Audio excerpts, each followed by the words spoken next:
Hello. So,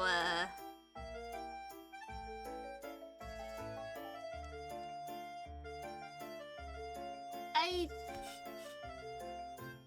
did not expect to write the other... Like, I did not expect to write the outlines as fast as I did.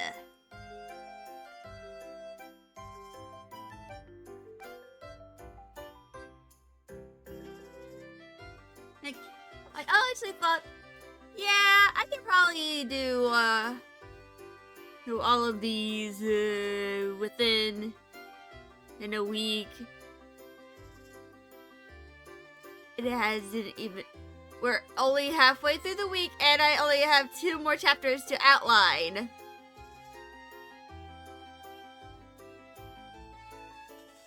I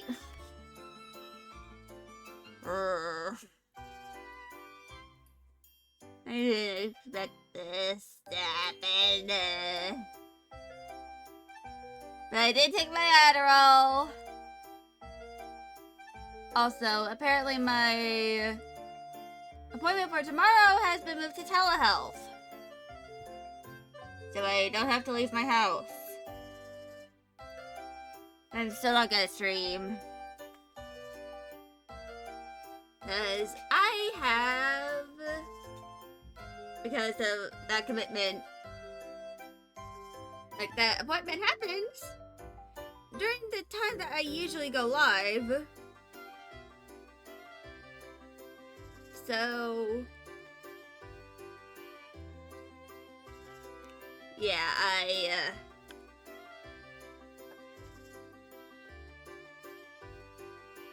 don't think I'll be able to stream that day.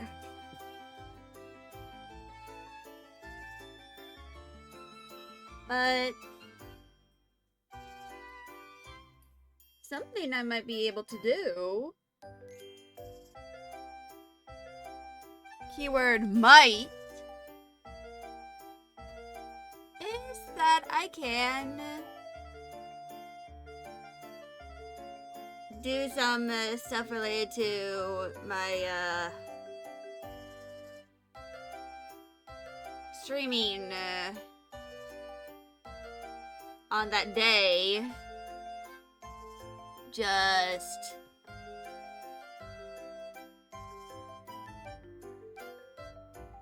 or just stuff related to the story I'm writing.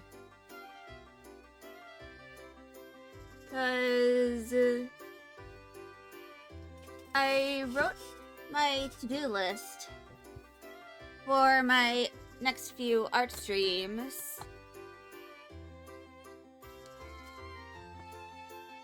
And I'm probably going to date everything tomorrow, because I have a bunch of characters that I still need to do.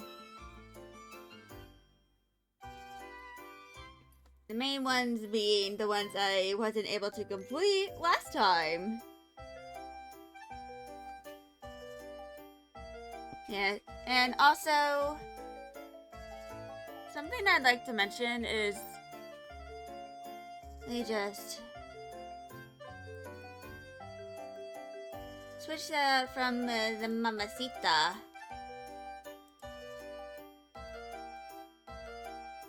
I set up vacation mode since I'm not going to be,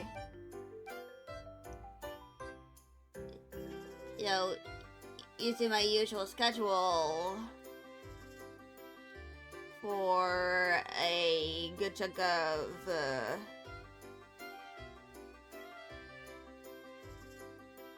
my semester. Also, I wanted to mention something funny that kind of happened. Because I did this at like 2 in the morning. Like 1 or 2 in the morning. And I did not go to bed until like 3 a.m. So I got less than the usual amount of sleep I get. But one of my classes got published. And here's the thing. This is not one of the classes that starts at the start of the semester.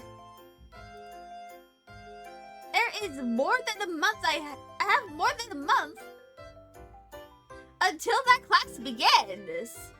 It starts on September 29th. For me right now, it is August 13th. So I have like a month and a half until that class begins.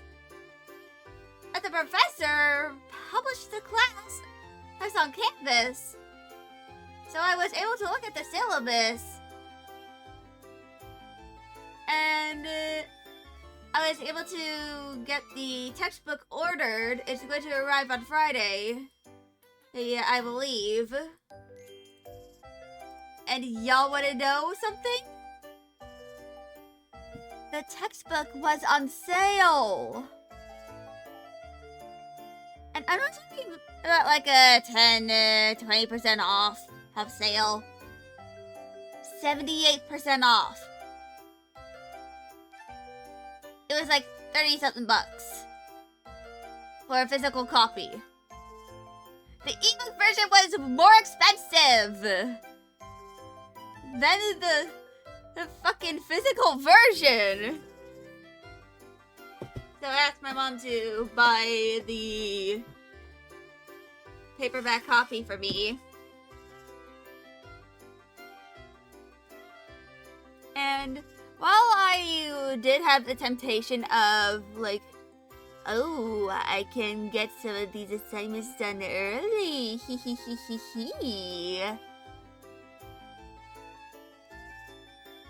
the assignments are all locked. I have to wait until the day before September ends in order to do any of it. Let's just say, I'm a little disappointed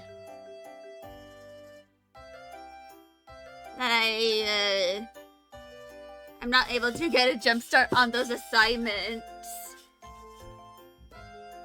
But at least I'm going to have access to the textbook. Like an actual physical copy of the textbook. And for those who don't know this about me, I feel like this is one of my boomer traits. I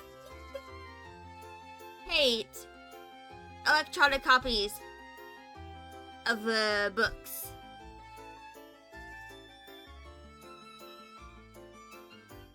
This technically excludes the PDFs of the Japanese textbooks I downloaded back when I was in high school, well, onto my laptop. And I'm pretty sure I still have them. And I downloaded them legitimately. I just think it's very sneaky of me. I still need to transfer those files to my actual PC though. Since I don't really use my laptop anymore.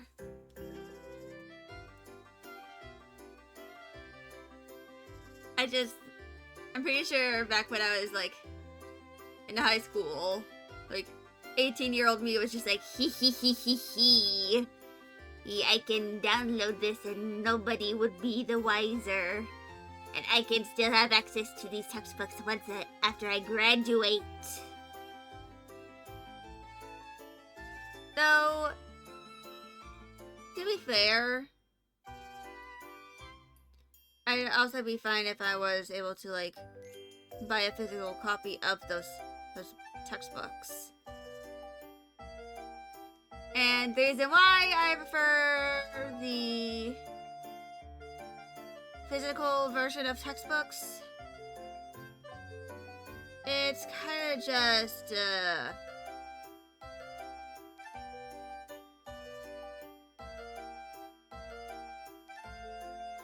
It's just that I prefer having a physical copy that I can kind of go through. So I'm not just staring at my screen all the time. And given how long I usually stare at screens for, like I could stare at my screen for hours at a time. Like, especially when I'm focused on drawing something. I just think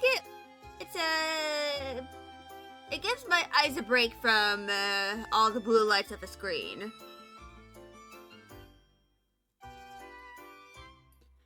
That's why for pretty much every single textbook I've had to buy, or like technically have my parents buy, I had them pay for a physical version of them to be shipped to our house that I could, you know, use. And that I can physically mark where all of the chapters are so that I can look through everything and not have my eyes being strained on the screen because the girl got chronic migraines. I don't think I can deal with not having something on a screen for just a little bit.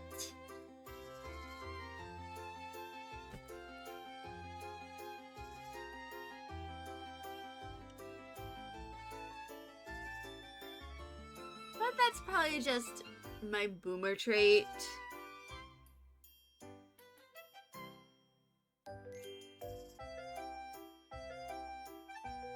You know?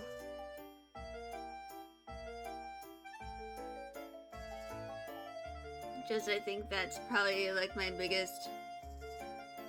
like, old person trait.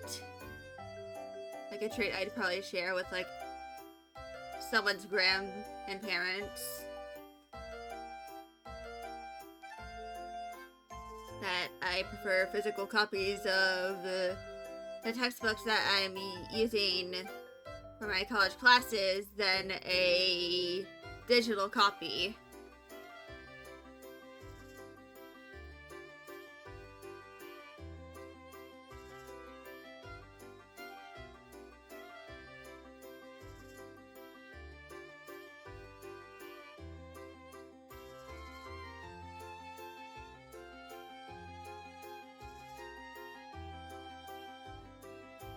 So, yeah.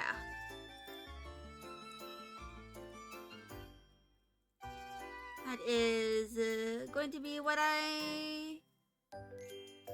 is kind of like just, I don't know.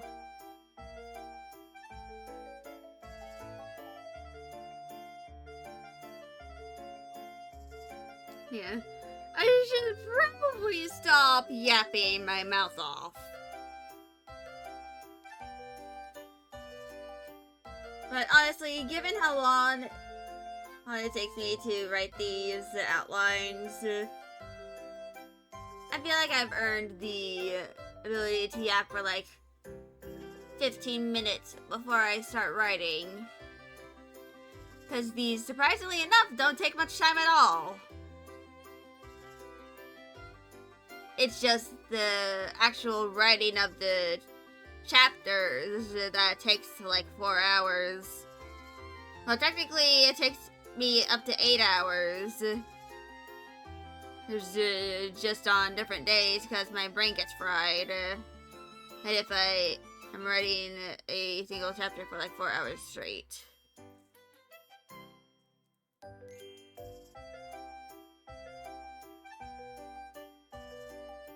But anyway, I should maybe sort of start typing.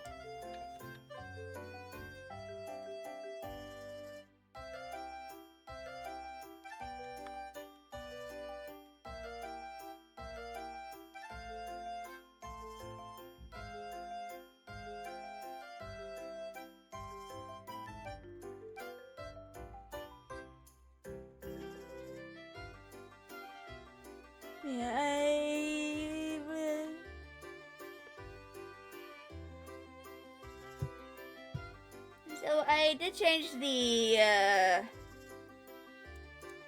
thing here.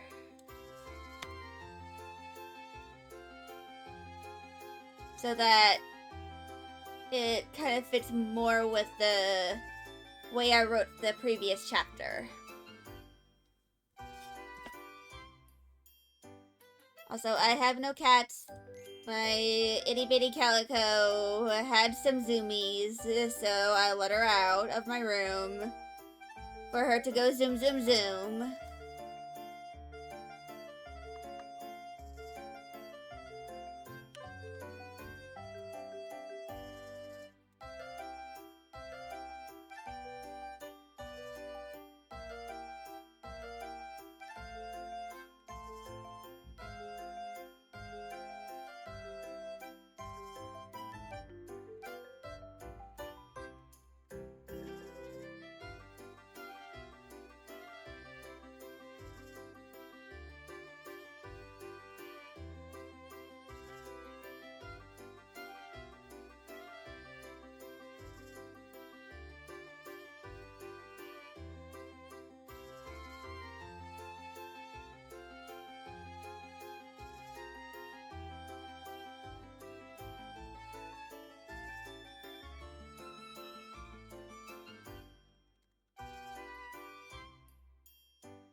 Also, ads are starting in 5 minutes.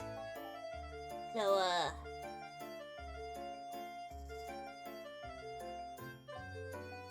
once ads start, I will take a break.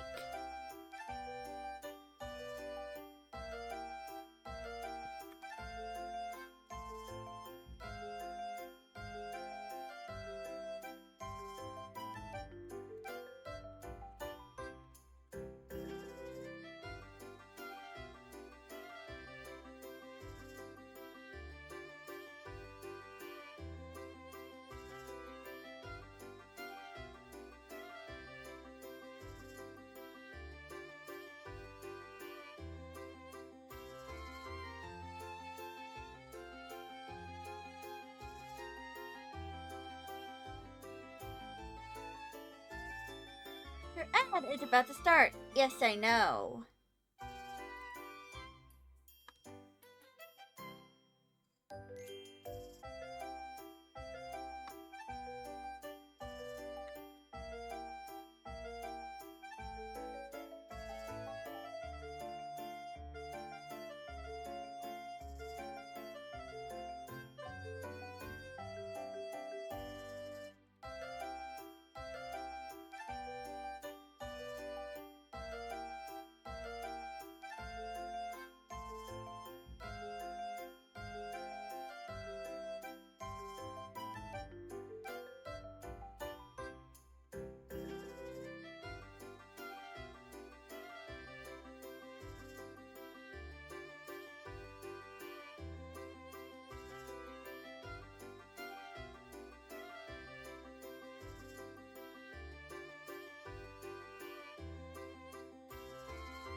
Yeah,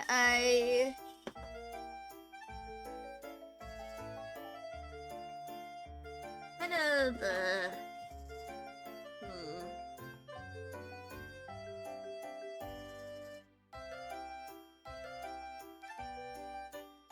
So, I definitely need to work on the anatomy sheets for the Hoopvolk and Kristra. I made some progress on the Hoopvolk one, but of course, that's because of the tendrils that haven't really been mentioned.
And the ads are before starting.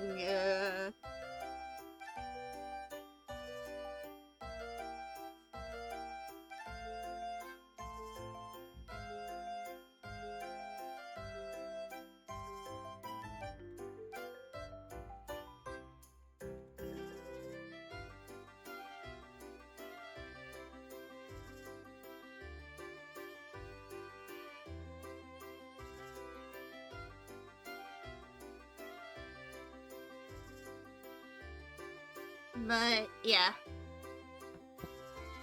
I wonder how long it's gonna take for the ad to actually begin. Because sometimes they take up to 2 minutes to actually start.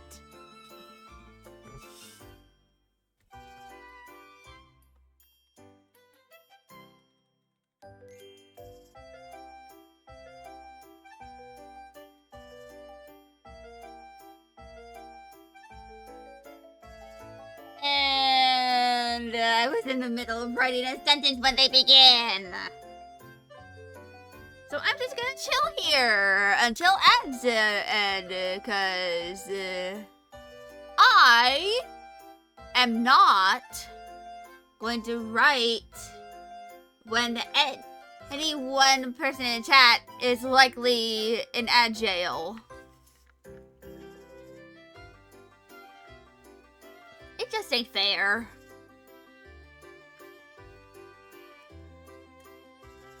At all. I don't think it really is fair to just continue writing when there's someone who might not be able to see me write. And will therefore miss parts of what I'm writing and just feel left out of the process. It just feels rude.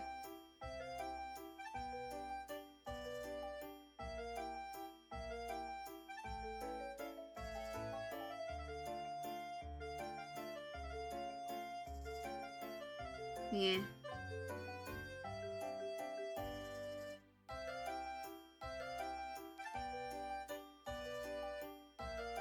I'm just gonna chill out here for a little bit.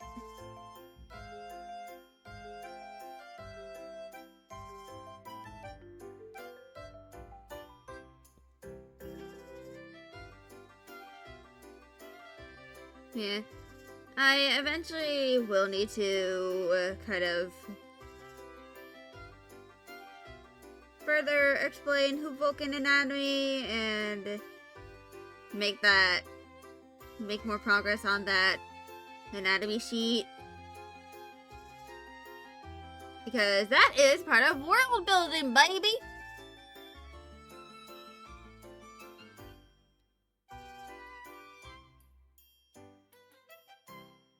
The world building of an artist.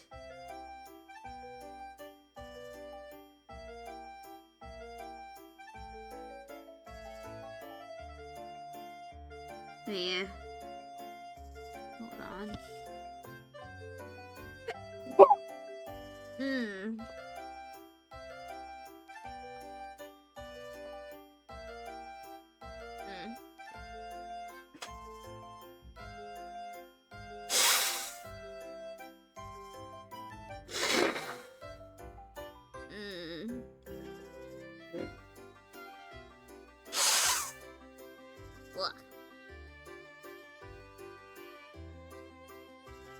I hate having allergies and congestion and just everything. I despise it.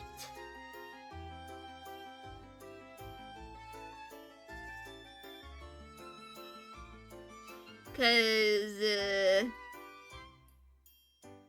let's just say your girl was not built for this altitude. Like wait, no, not altitude, latitude. A girl's not made for this latitude.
But yeah. And yes, I am using this moment to include banter between two characters who are canonically married.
But yeah.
But yeah.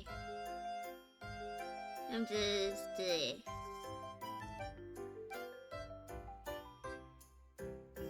So once the 1 hour point happens, regardless of whether or not ads begin, I'll do an intermission.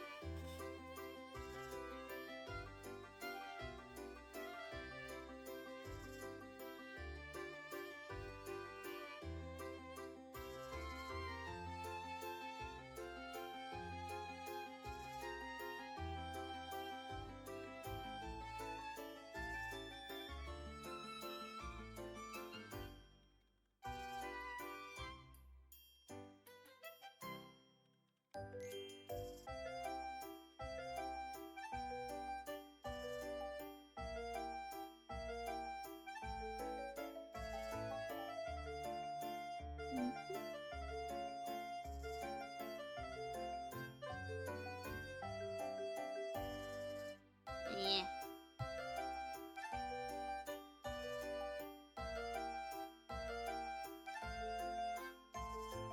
I'm gonna continue writing once more, and in 20 minutes I'll do my intermissione.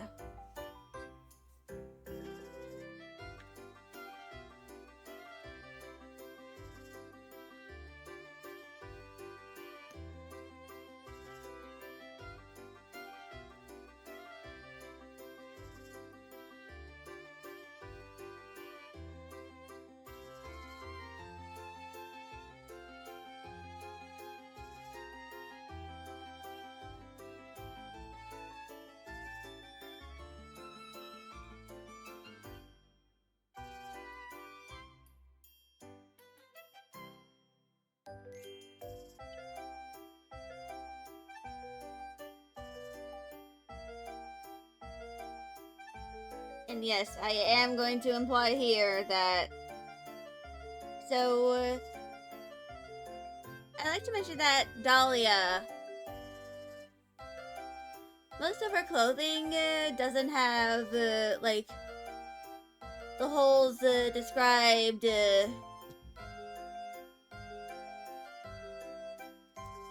maybe here, or in the usual armor for a hook. Because most of her clothing is from non-Hoopvolk origins, she doesn't really have the holes that most Hoopvolk clothing has for their tendrils to comfortably go through. And Hoopvolk tendrils can like compress very far enough so that they are kind of like flush with the back. And they expand, they can expand to up to 1 meter. Like 1.5 meters.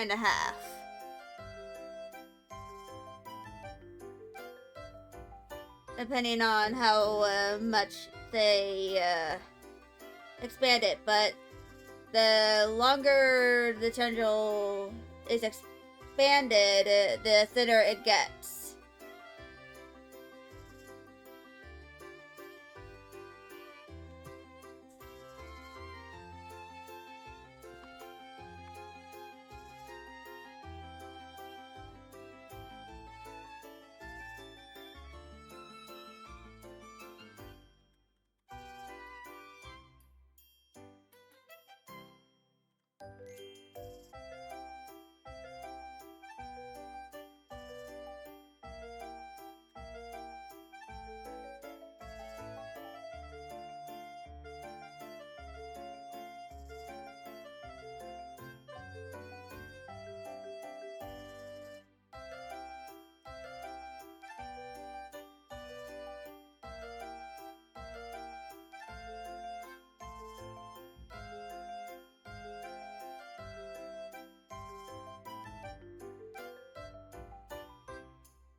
Yeah. I might age up Director Linnea to be like in her 50s.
Also, I'd like to mention that a little thing that I'm kind of doing is that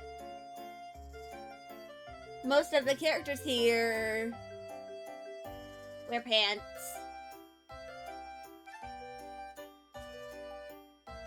And the main exceptions of this are Patchouli and Osby.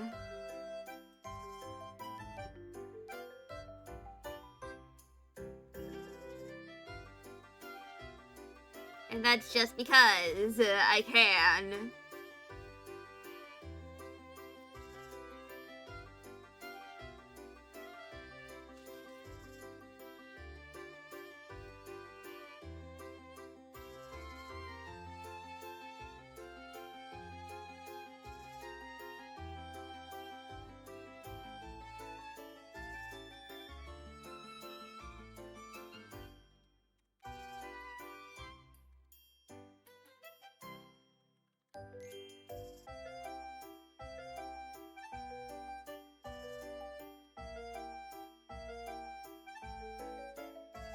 Yeah.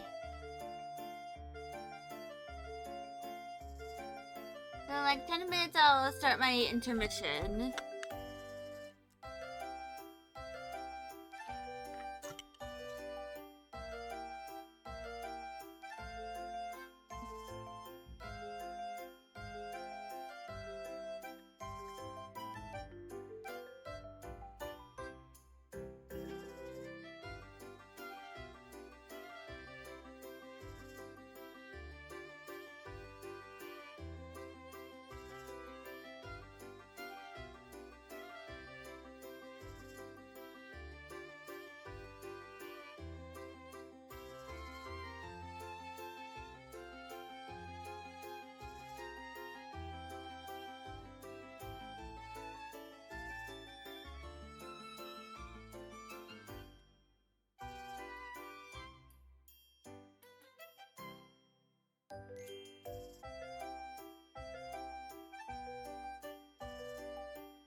Also, I don't know if I have the name of the current Kaiser mentioned.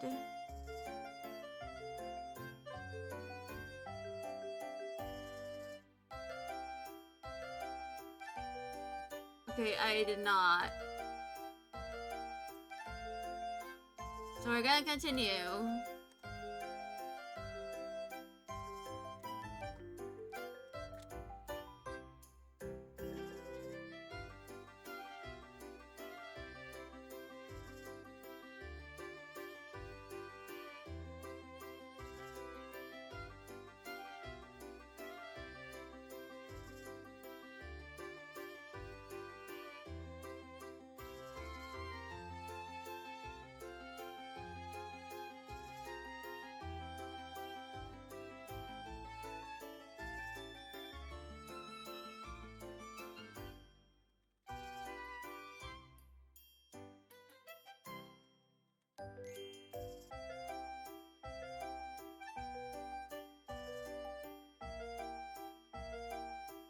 But yeah.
But yeah. So we're now close to finishing the second page of the outline. And for the outline for chapter 14, I have to get up my character mapping document because I have some descriptions of the Manalo family.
But yeah.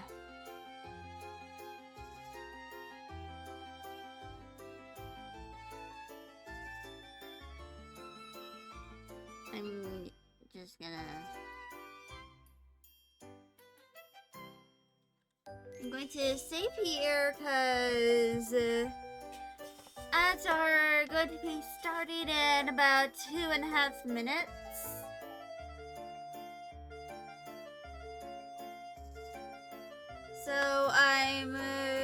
to start ads. It's early, and do my intermission because I need to use the bathroom. I'll return in about 5 or so minutes, depending on how long I take.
Anyway, welcome back. I have returned.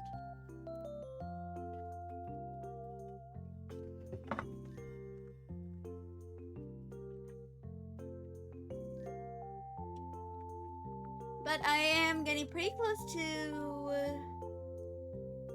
getting halfway through the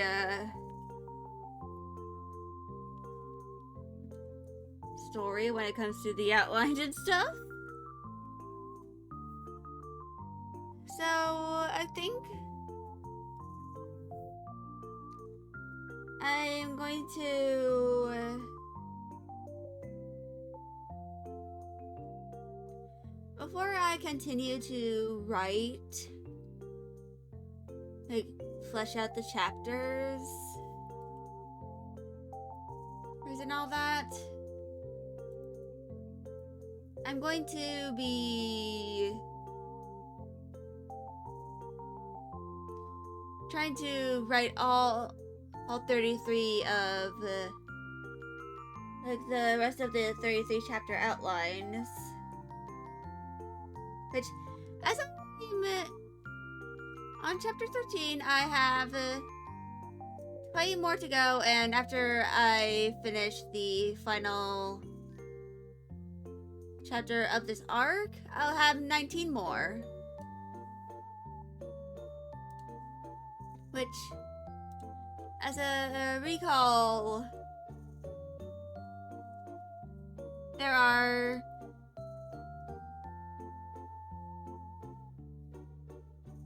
There are 6 chapters here in Lilium Candidum. There are 5 chapters in the next arc, Osmanthus Fragrans. Hydrogen Macrophylla is the shortest with only 3. Dahlia Coquinea has 4.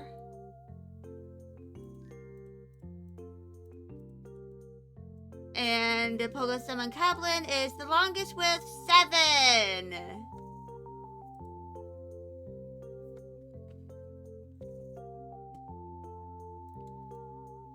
So for likely the next few,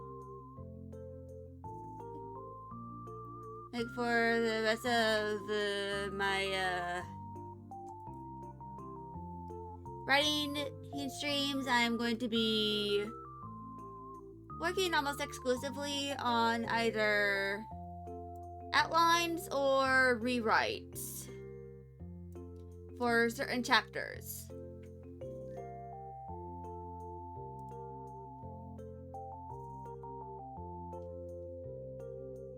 So it's either going to be something like this where I am outlining a chapter, or I am going to be rewriting a chapter.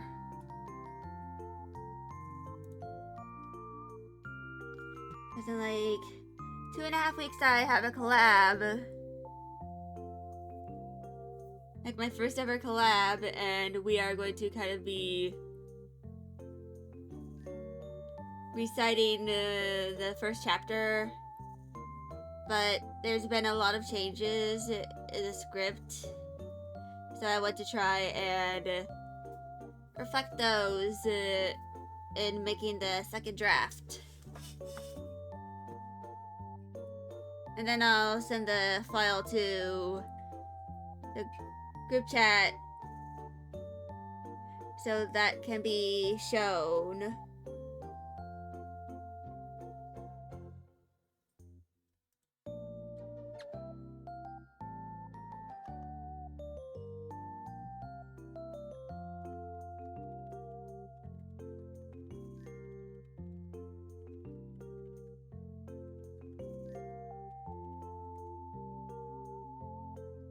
But yeah, let me switch over to that tab. Sabrina! Oh goodness, your water is low already! Why are you eating old wet food? You're silly. She's like, how dare you call me shitty? You're the shitty human.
Taco.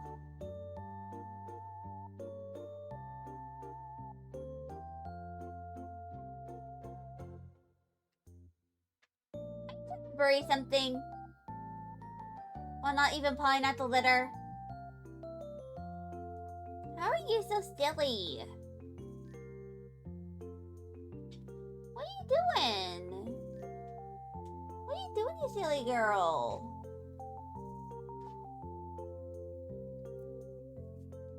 She's just pawing at the litter box. Oh. Sabrina, what are you doing?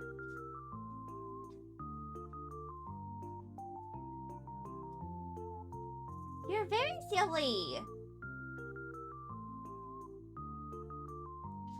Also, dang, that litter box is very small. Even for you. It's even small for you. Guess I really need to replace it with something that's a little bigger and actually covered.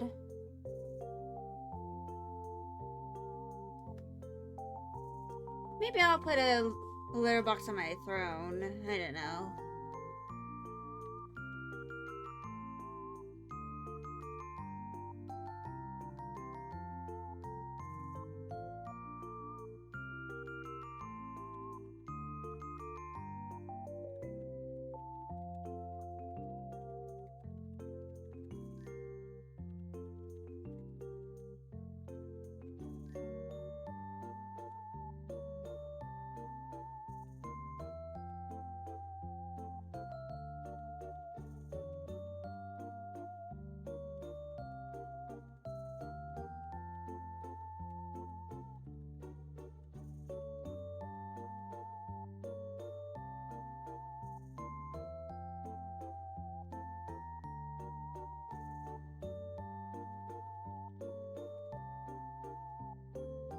Also,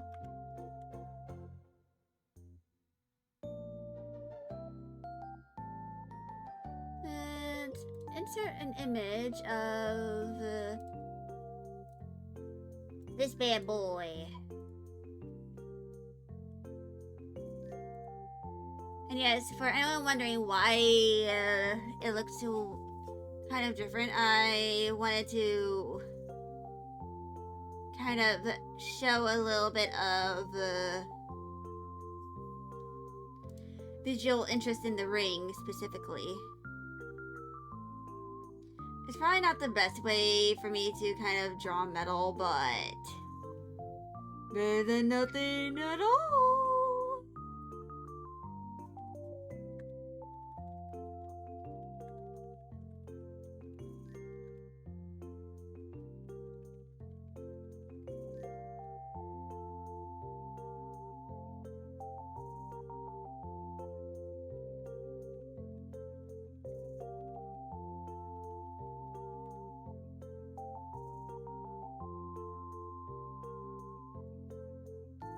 Hold on. I see an itty bitty kitty.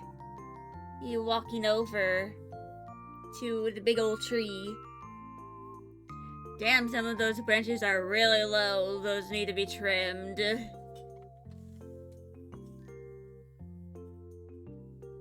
With probably a chainsaw.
The itty bitty calicos were having a hiss off. Well, I don't think Sabrina was really hissing at all. But Magda was. Because she's the itty bittiest calico despite being heavier. She's a little more dense. Which I just find infinitely funny. That Sabrina looks physically chunkier than Magda, who is pretty slim. But Magda, for whatever reason, weighs more. It's probably like a very subtle difference in weight, but still, it's funny to me. Because she's like 6 pounds. But to be entirely fair, her mom is like 20 pounds, and yes, we're going to try and get her on a diet, but she has kitty PTSD. So it's gonna be pretty hard. Cause she is traumatized.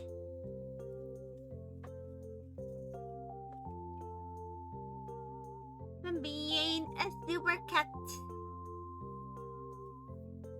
So is Magda. But most of what happened with her is stunted growth. So she looks like a kitten and is sort of like a teenage cat. She is also 5 years old. And her little sister is also turning 5 years old in a little more than a month from now. Tuesday the 23rd is going to be her birthday. Which I probably have my in-person health class that day. Yeah. Probably on my Thursday stream next week, I'll explain kind of what I'm going to be doing on my hiatus.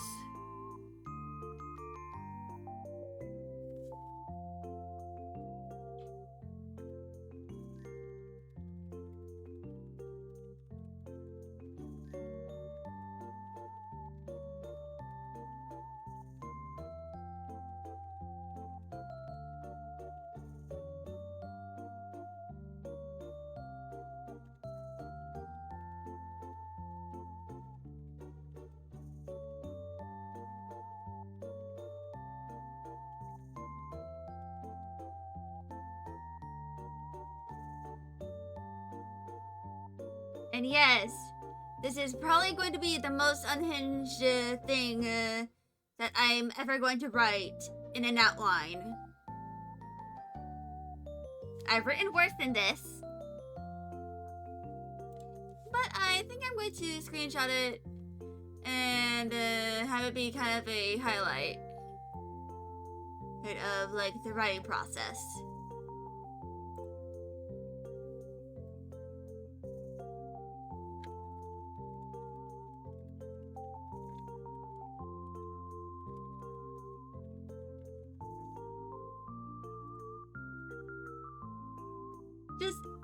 I could just imagine myself making a post, like maybe a YouTube video of like, just called, the author voices parts of snippets of her novel that are out of context and refuses to explain the context. And there will probably be a part of the video, like part of the video will be what the actual dialogue is, or like what the actual book is, and then parts where it's like the outline, or like stuff that's been redacted.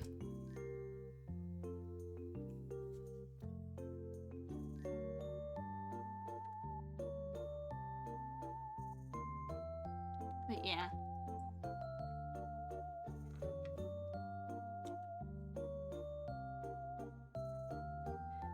This is probably one of the more unhinged parts of writing a novel.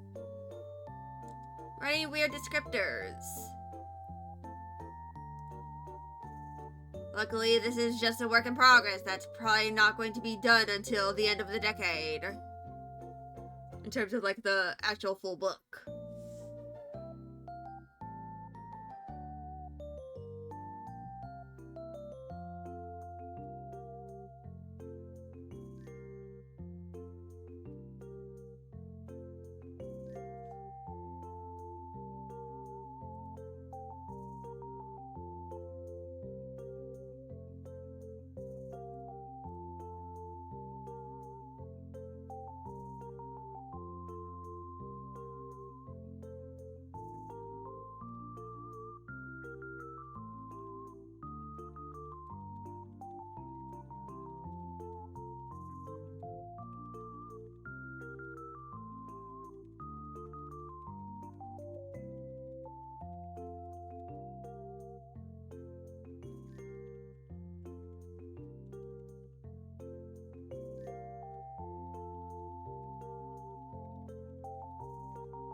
But yeah.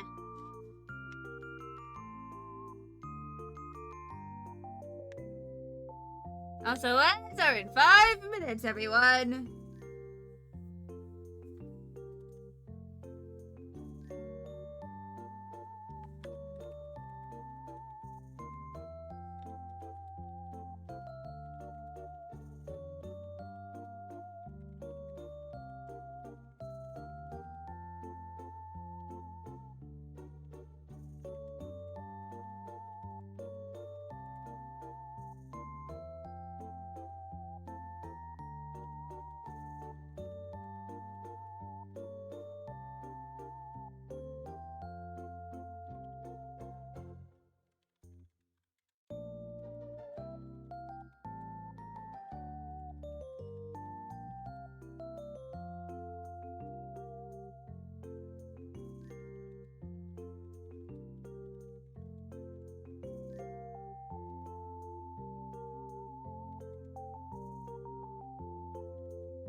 But yeah.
I'm going to continue writing until ads begin.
But yeah. So ads are about to start. So I'm probably going to chill for a bit once they begin. I'm going to stop writing preemptively. Because, just in case.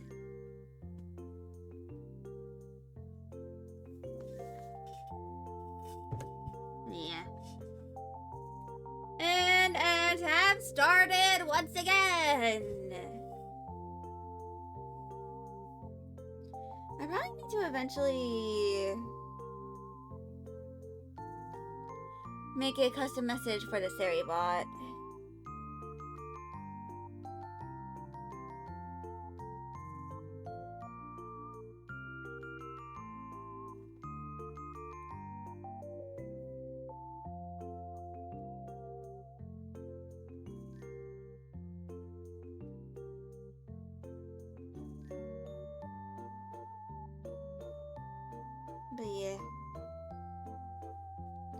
Also, there's been a recent rise in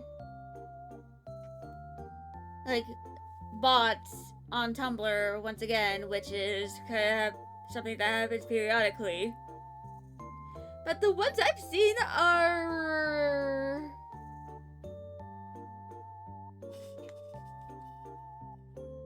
they have content related to farming? I don't know why. They're like usually when it comes to bots, the main issue is like porn bots. They've even infiltrated the communities, and I've had to ban a lot of them. After a bunch of people in the community I am an admin in kind of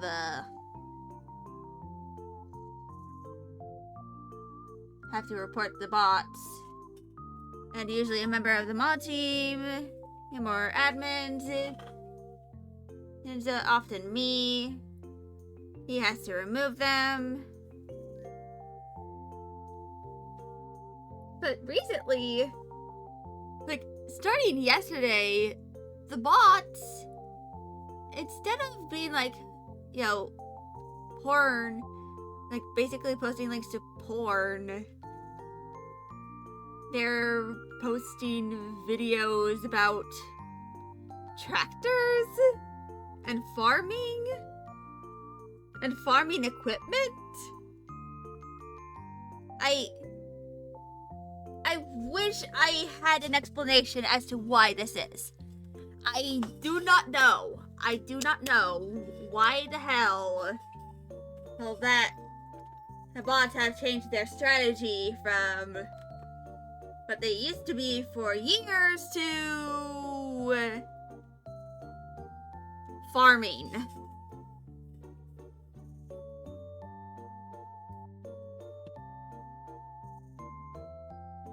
Let me just clean this.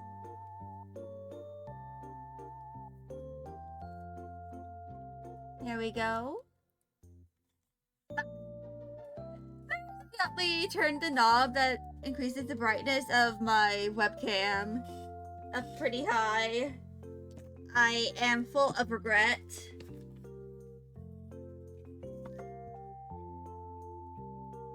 But anyway, I have cleaned my webcam that I'm using for my tracking because I probably need to do that eventually.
But yeah.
do you know?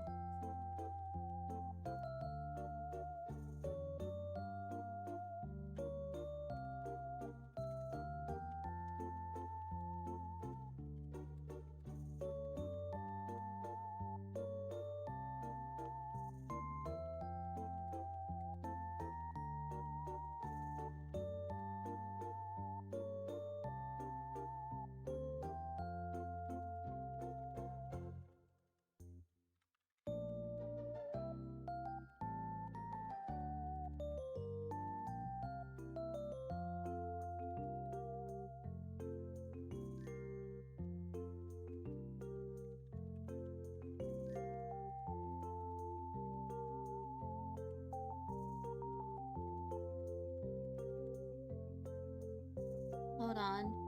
What are the types of Ehlers-Danlos?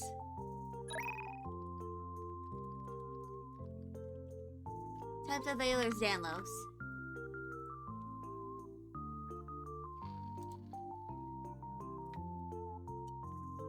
So...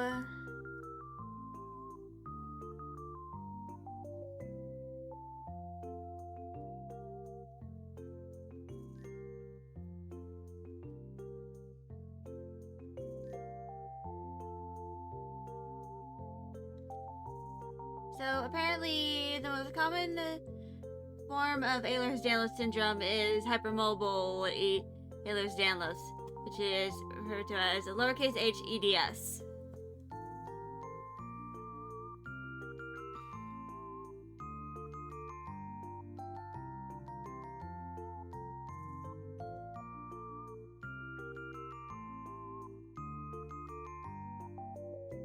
What the hell is the mitral valve?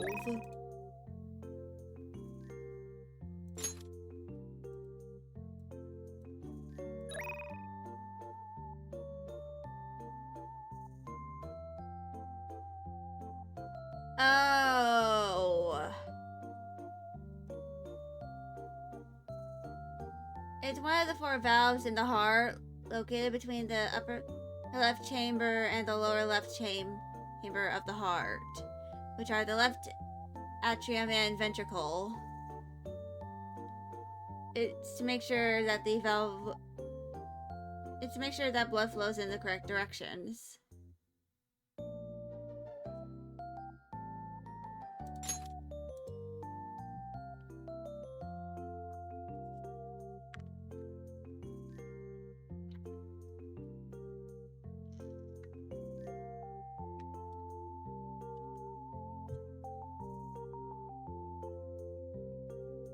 So...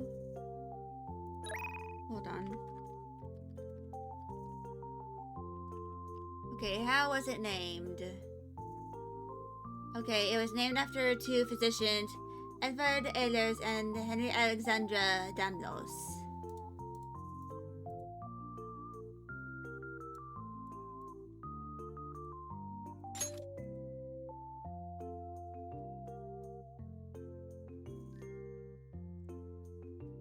So...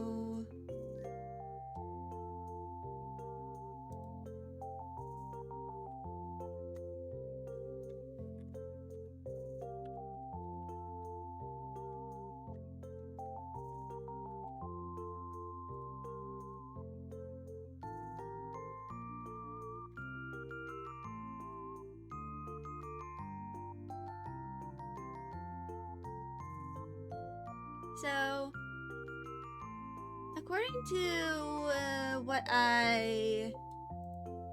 the research I have from the NHS, which Yoinky Sploinky, that is the article. So, classical Ehlers-Danlos is less common than hypermobile, which is the most common.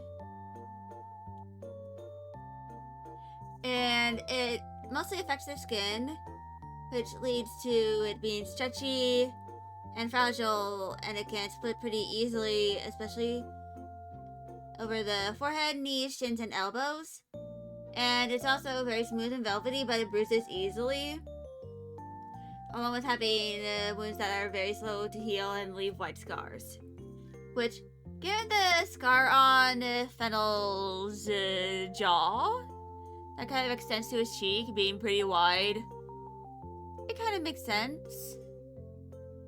And then there is a rare version called Vascular Ehlers-Danlos, which leads to visible blood vessels on thin skin, which bruises easily. It mostly happens on the upper chest and legs, and the blood vessels are also fragile and are able to bulge and tear, which causes internal bleeding. There's also a risk of organ problems with bloodshed, such as the tearing of the bowels, and in late pregnancy, the uterus can tear, along with partial lung collapses.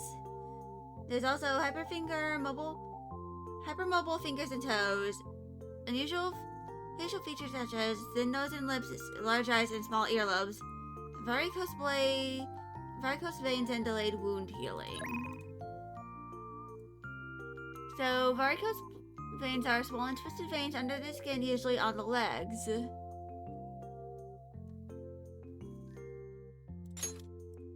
And then there is kyphoscoliotic, which is curvature of the spine that starts in early childhood and gets worse in the teenage years.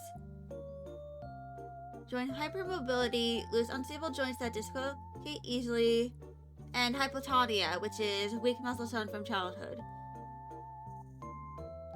And along with fragile eyes that can be damaged very easily, along with soft, velvety skin that is stretchy, bruises easily, and scars.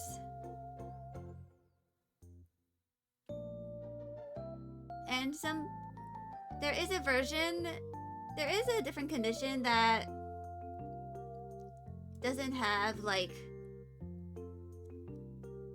mostly deals with hypermobility, but not very specific Ehlers-Danlos conditions, which is usually treated the same way as hypermobile Ehlers-Danlos syndrome. And I like to mention that my mom suspects that she has Ehlers-Danlos. After her hysterectomy back in 2018, she didn't have much pain from her endometriosis or adenomyosis, but she started getting pain from her Ehlers-Danlos, which was kind of in sleeper mode because of her uterus being very not so functiony.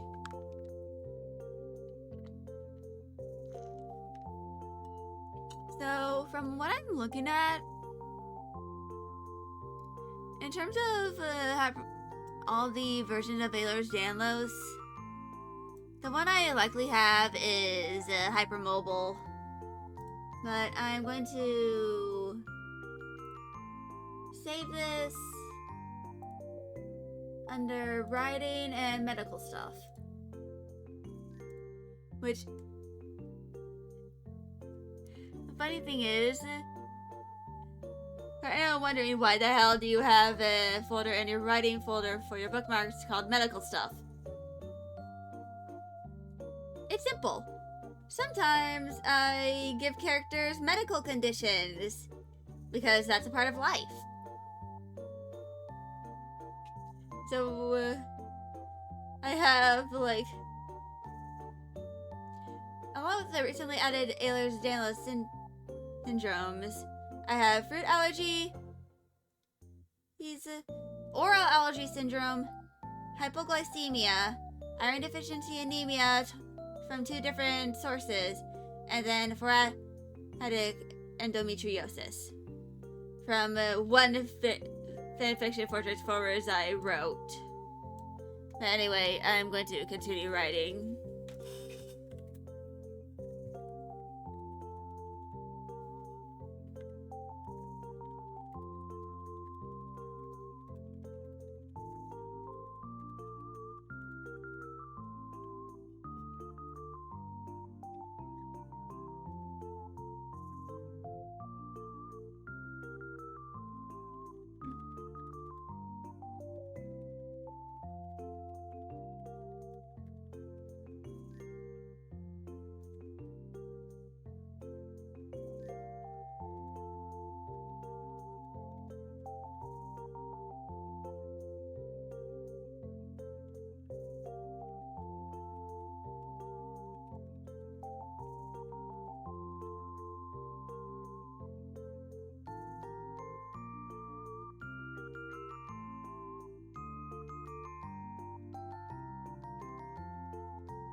wonder if I should make Sister Helga Fennel's like aunt or something.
Yeah. Also, apparently, Ehlers-Danlos can cause stretch marks where you usually don't have stretch marks. Like, I have stretch marks on my shoulders. And I think I might have some on my inner thighs, but I'll have to check. Also,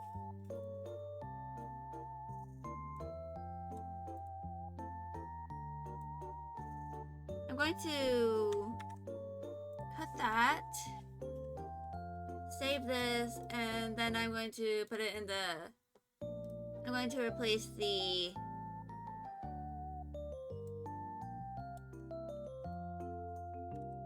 unfinished resolutions part with that. But yes, I am adding more lore to the Fennel Pappenheim and family tree. I probably need to make a proper family tree for him and his family. Because there's like 10 characters who he is directly related to. And I also need to name his ancestor.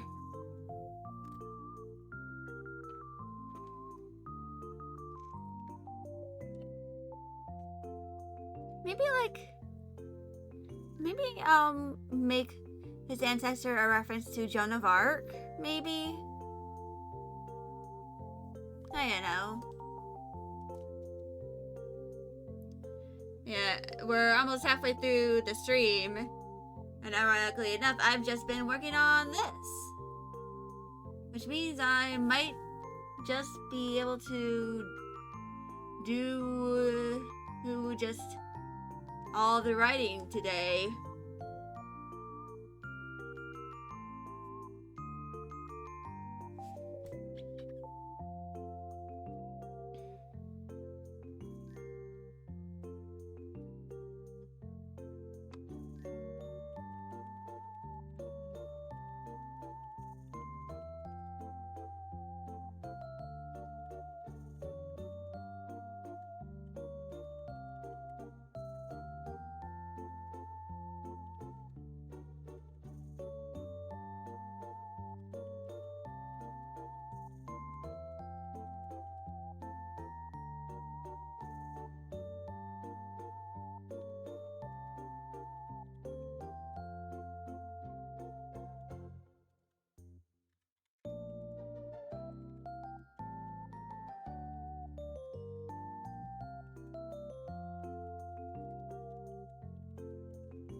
But anyway,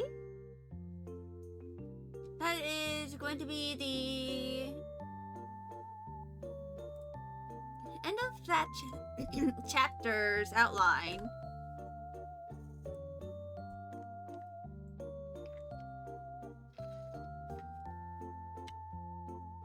So, yeah, I'm going to grab the character mapping document as well.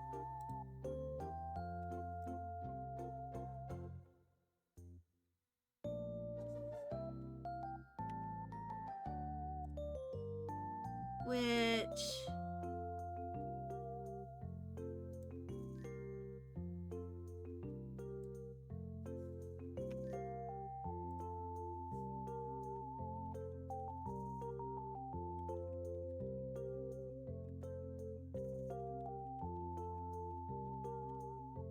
I need to eventually like make some family trees for like all the characters and figure out a guide.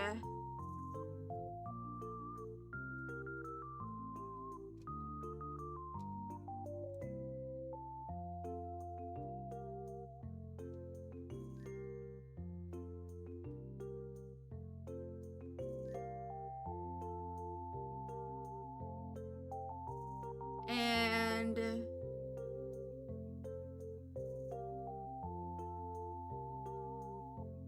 yeah.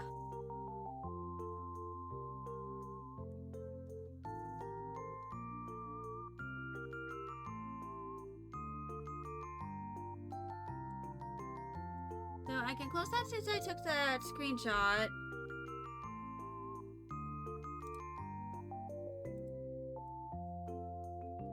But I'm gonna move that over to here.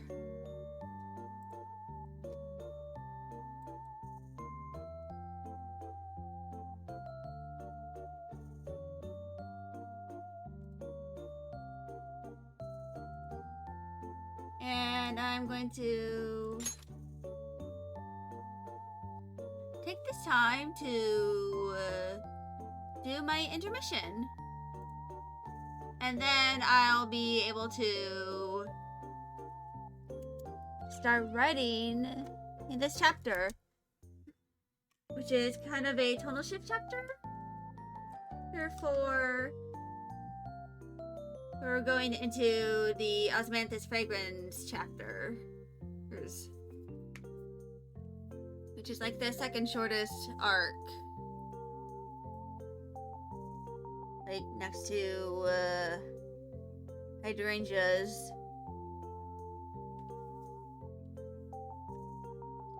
So I'll be back in a few minutes.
I'm back.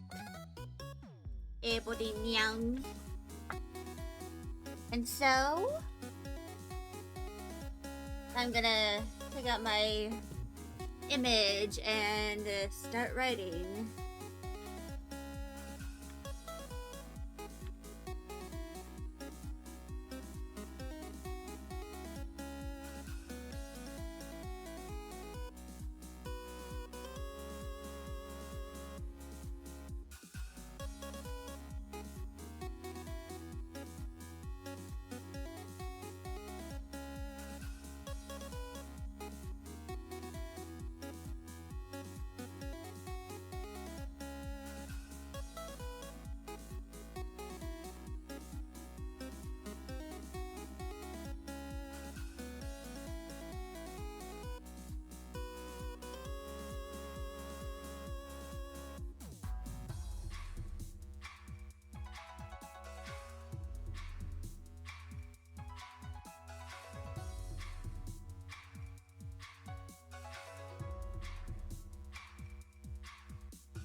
But yeah.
I think I got a lash in my eye.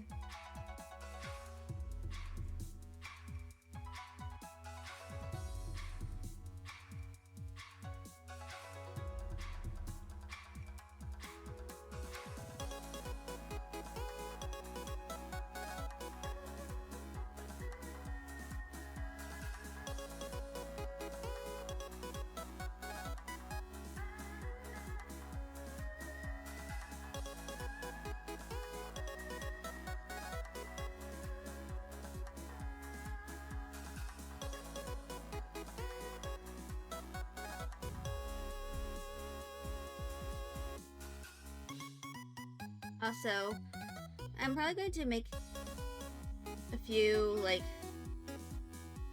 designs of the characters in different hairstyles. Like, for characters who usually wear the hair up, I'll draw them with their hair down. And those who usually wear the hair down, there will be a variation where the hair is up. Or in Dahlia's case, a version of her with a low braid, and then one where her hair is, fully down. And that will be part of her #1 rough sheets.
Also, I decided to have Dahlia have a black car, because I wanted to give her, I don't know, man. It just made sense for her in the moment.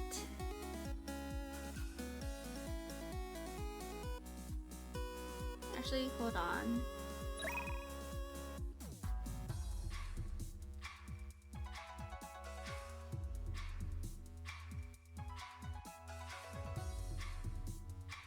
So...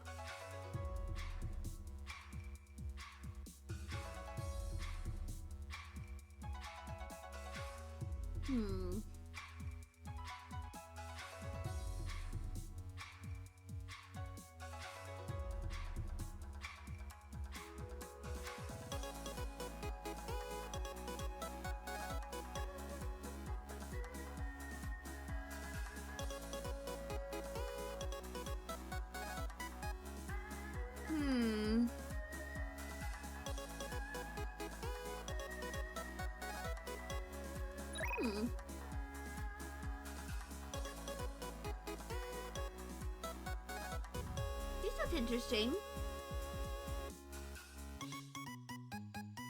I'm kind of like looking on Etsy.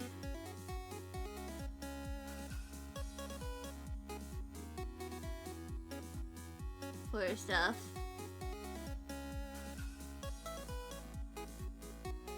I noticed this,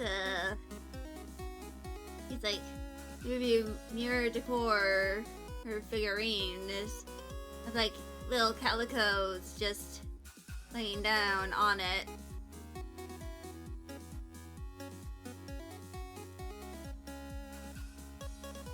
They're just full of whimsy.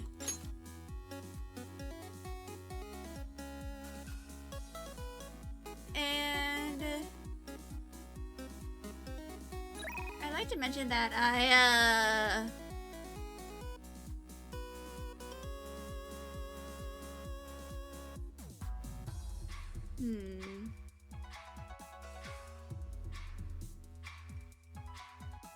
just feel like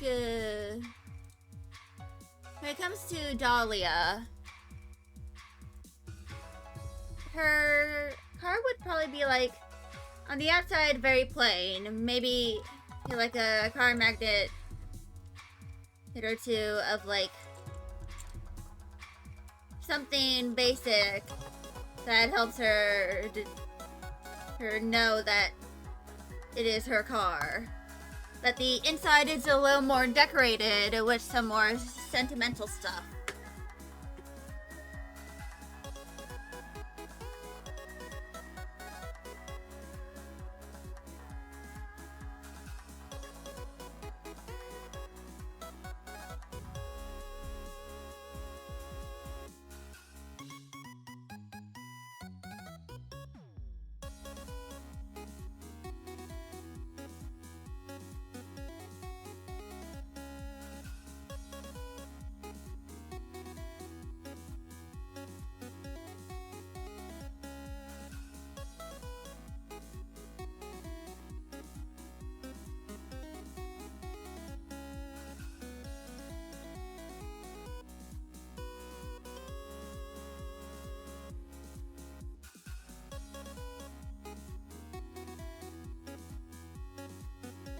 Yeah.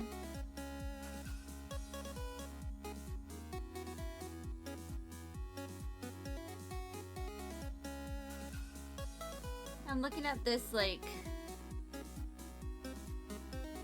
this thing where it's like a chain with some charms on it. And one of the charms is like the fucking autism puzzle pieces, which are kind of ableist.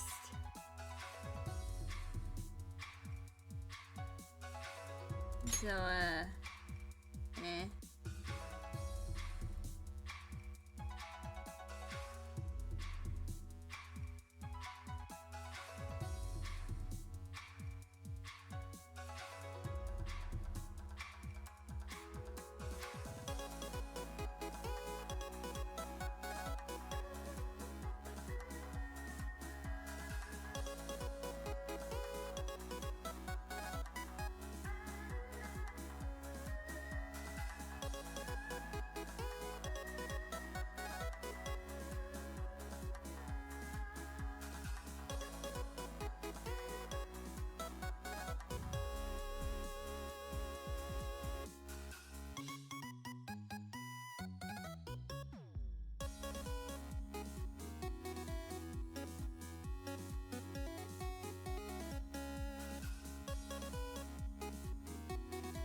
I'm probably going to also make some kind of like timeline of certain events.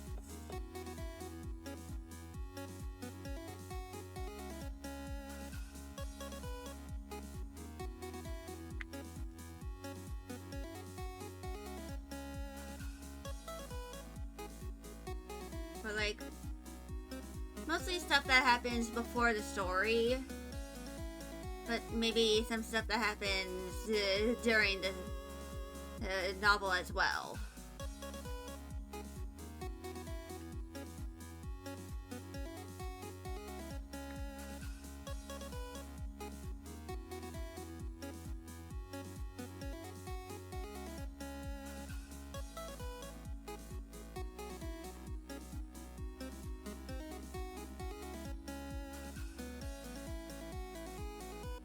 I'm pretty sure I was about to write drive-in relative science instead of silence.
Okay,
also ads in 5 minutes.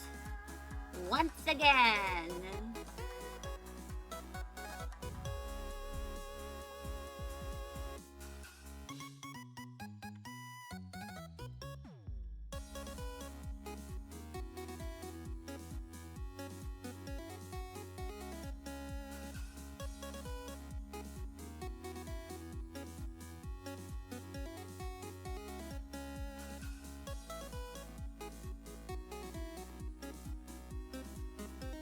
Also, eventually I need to name Claude and Nalia's baby.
So when ads start, I'm probably going to take a moment to like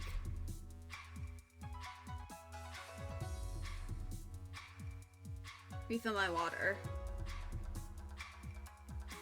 Of course, I need to refill my oiter. My oiter.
Yeah. And ads are about to start in a little bit.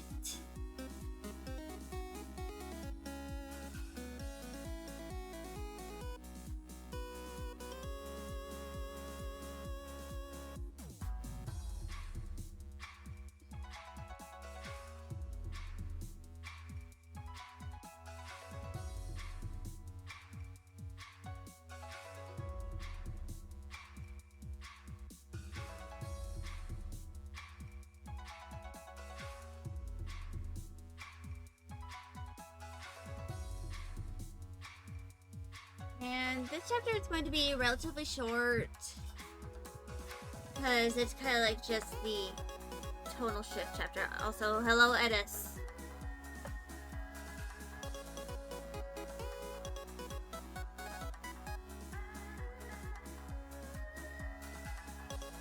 I'm just waiting for the ads to start so that I can go refill my water. Speaking of ads, ending so I could get, starting so I could get my water. They have started, so I'll return in a little bit.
Budget. I have refilled my water, so I won't be streaming on Thursday because I have my appointment with my neurologist. It was changed to a telehealth appointment. I technically don't have to leave my house in order to do the appointment, but I plan on also going to a store that specializes in like equipment for certain types of weather and like travel and stuff. And I'm planning on I plan on getting some snow boots from there. If there's one that I like that is in my size. Because sometimes I can't find something that I like that is in my size. Sometimes it ends up being a little too small.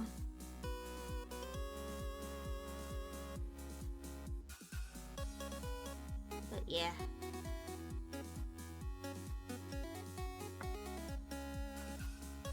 I'm gonna wait for the ads to end.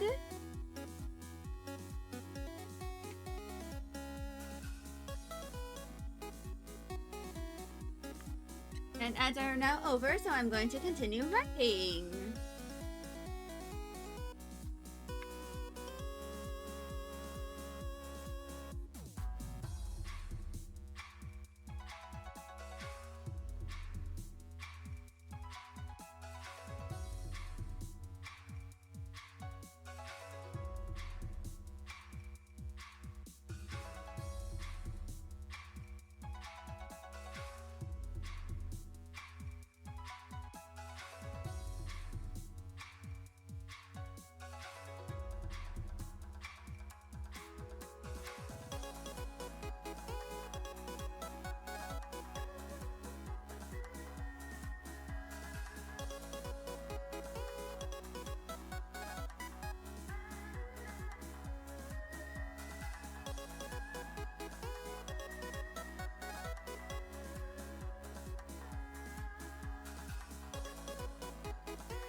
Yeah.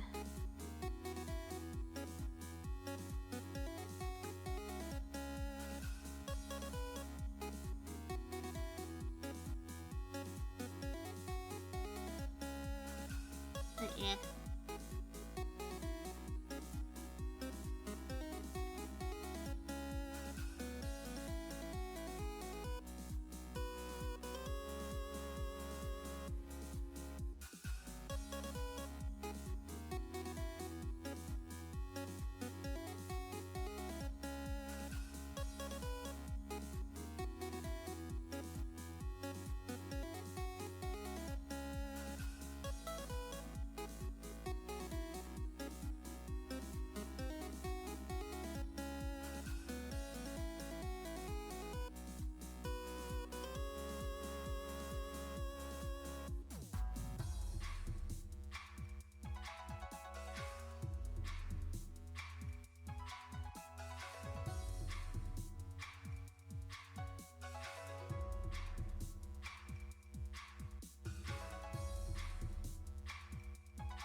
So,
hold on.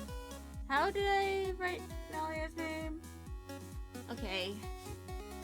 Put it like that.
Yeah. So I think I'm going to do like about half a page more of the outline and stuff before I likely start making some refinements to the, you know, first chapter.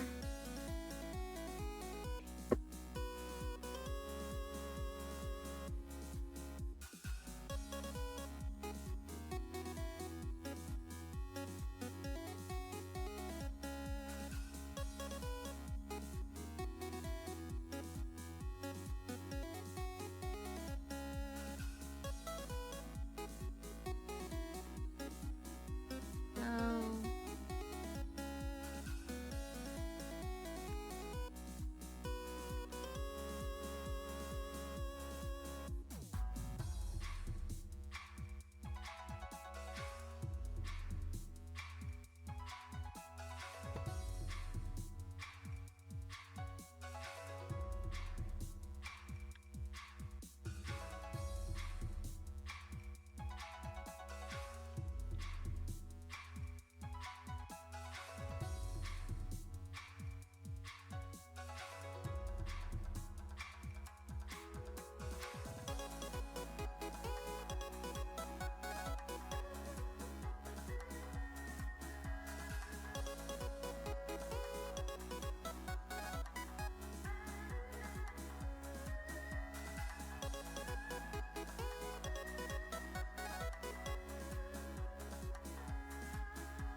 yeah.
go.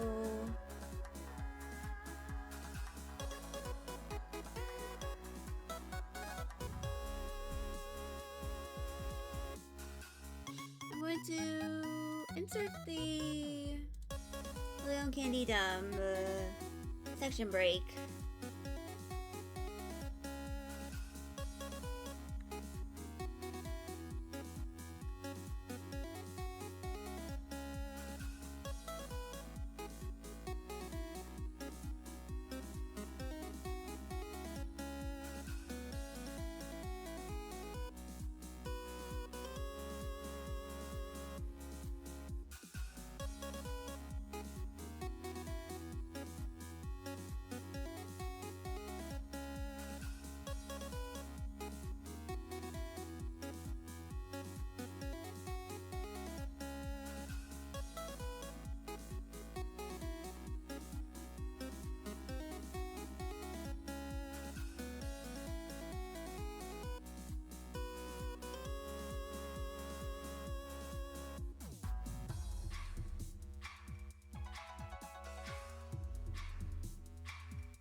And that is the final outline for this arc. I accidentally got ink on my skin. Womp womp.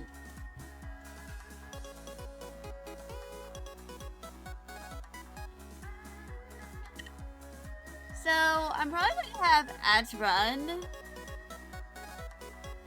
since they are about to begin in a few minutes anyway. And I'm probably going to make a document explain the timeline of Pastely's Revenge, at least the beginning. Like, try and have the events happen in sequential order. But before that, I'll have to start ads. And then I'm going to likely rewrite a bit of the first chapter. So, next stream on Friday, which is going to be the 15th, is going to be a Date Everything Day.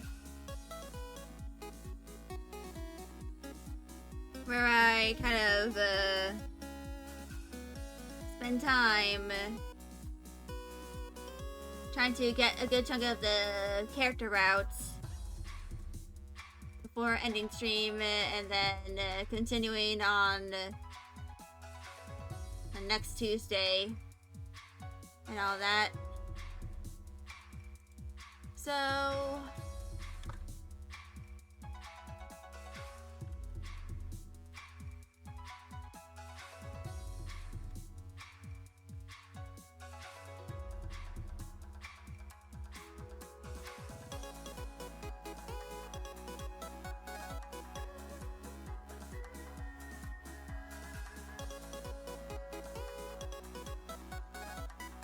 So I'm going to quickly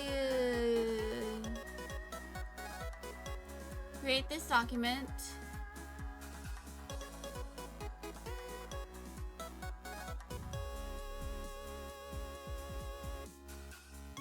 And then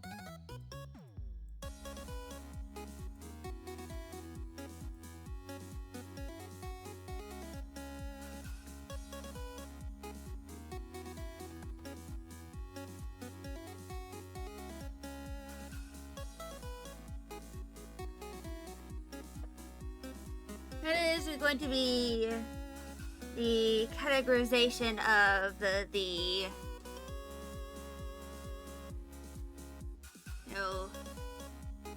timeline. So let me save this into Passage Revenge Light Novel version.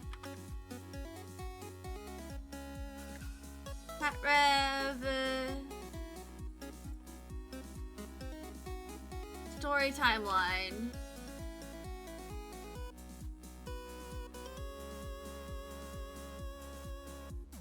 And so this is going to be the document.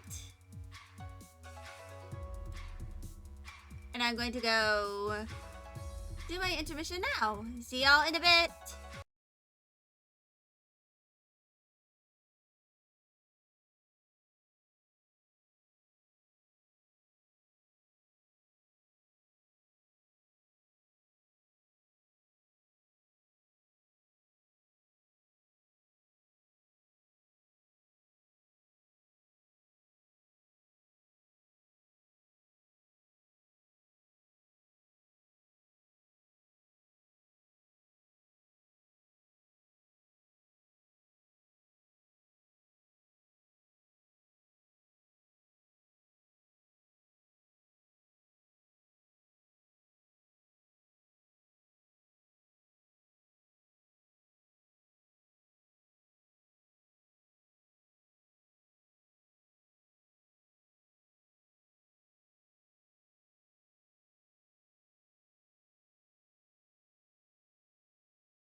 Alright, I'm back. And now let's start on doing the timeline.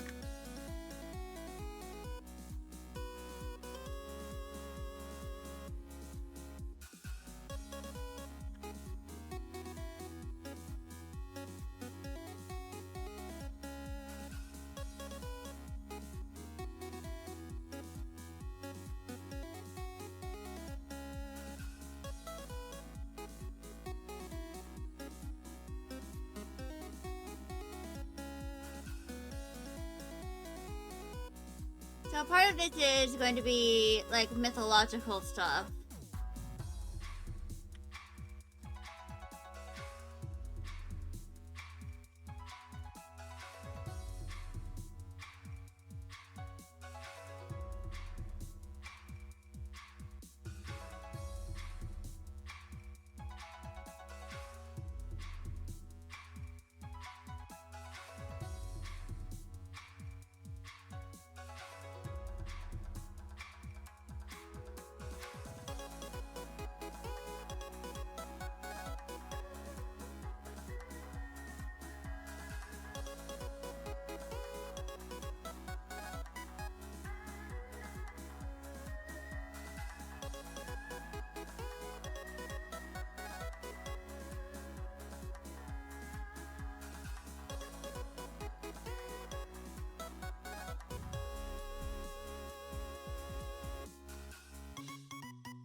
And somewhere around here.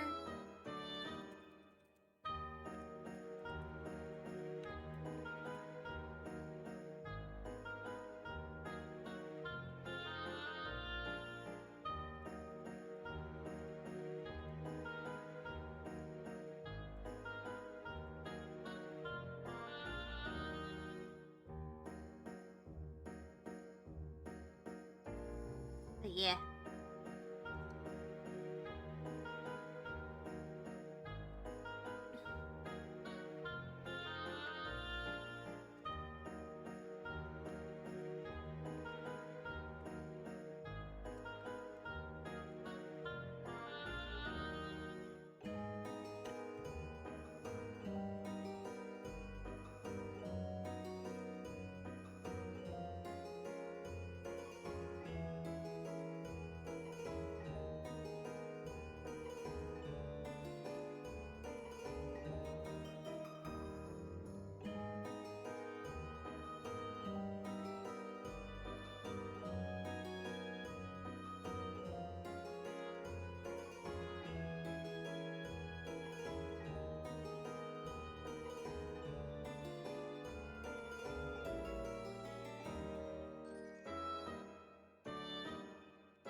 Mm. Mm.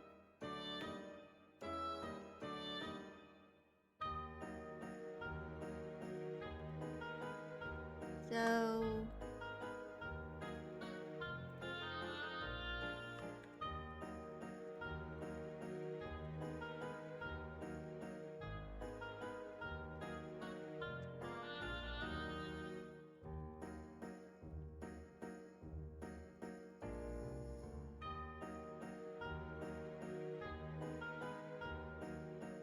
and this is kind of like just a general idea of how the timeline kind of goes. This is definitely not going to be the most solid version of the timeline, because I don't even have any years taking place.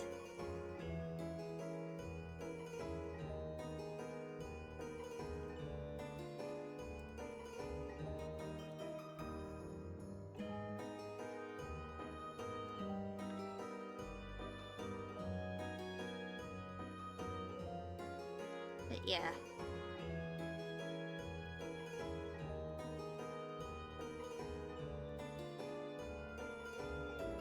And this is like mostly important historical events that occur.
Yeah. I'm just doing the timeline for probably like a little bit more. And this is just to kind of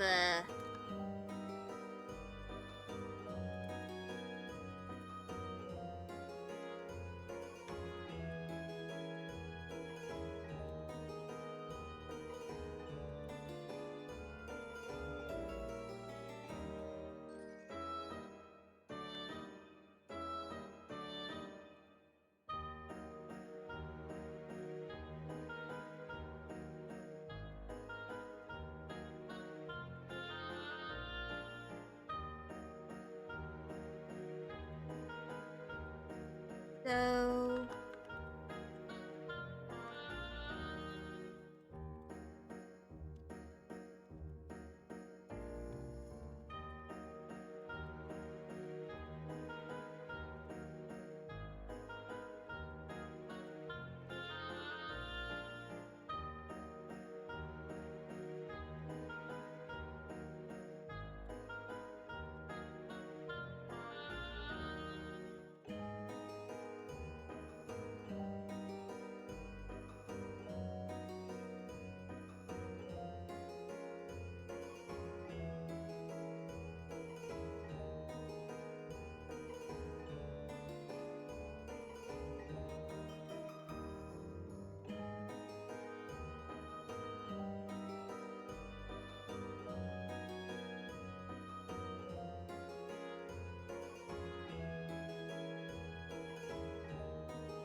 but yeah.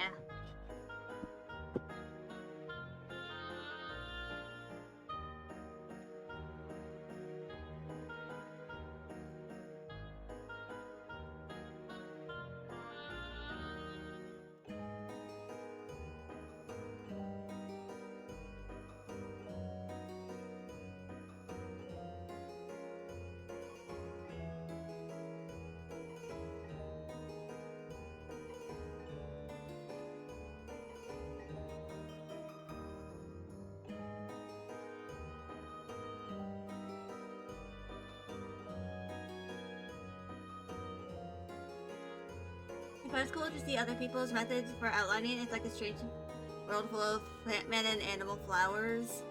Yeah. But right now I actually finished all of the outlining. This is kind of like just a document for world building.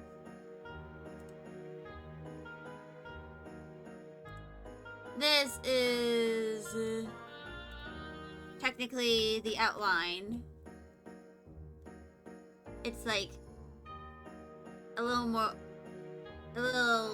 like 2.5 pages. You saw a bit of my outline earlier? Yeah, lurked. Understandably. Also, welcome to my stream is Oida Mui.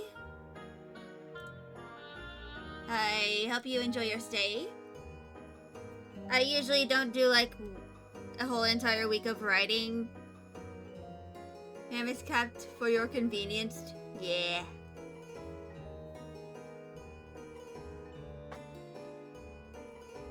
Yeah.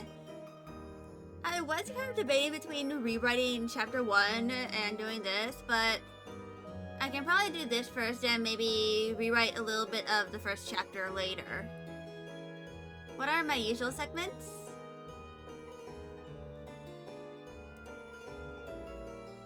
Are you talking about my section breaks? Because those change based off of the current arc. Rewrites, so what's necessary? So, the prologue is a bit... Oh, do what's necessary? Yeah. So, I actually wrote a little bit of the 9th chapter here because I had the time to. So there's like a page and a half of actual proper story. Yeah. So if I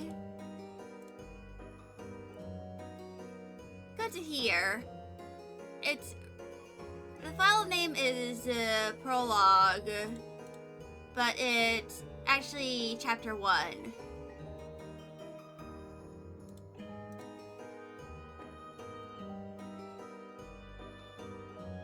And a lot of this here is like pretty vague, and not a lot of stuff is explained. Is this AO3 stuff or a novel? It's a novel, actually. That's going to have approximately 33 chapters. So I have 19 more to write and do outlines for. Sounds like a hefty amount. Yeah, and I started writing this a year ago. But to be entirely fair, I haven't had the most amount of time to write on this because I usually do my writing streams on Wednesdays. And last year, like almost a year ago, I started doing physical therapy. And because of the time frame that my physical therapy happens, that made me keep writing. Yeah, but I am going to yap a little bit. But essentially, the main thing is, like, when it comes to me doing my writing Wednesdays, every other Wednesday, I have physical therapy. I go with my mom because I have some issues with my body and stuff, which is why I have that do your PT exercises redeem. It's because I have some mobility issues due to my hypermobility.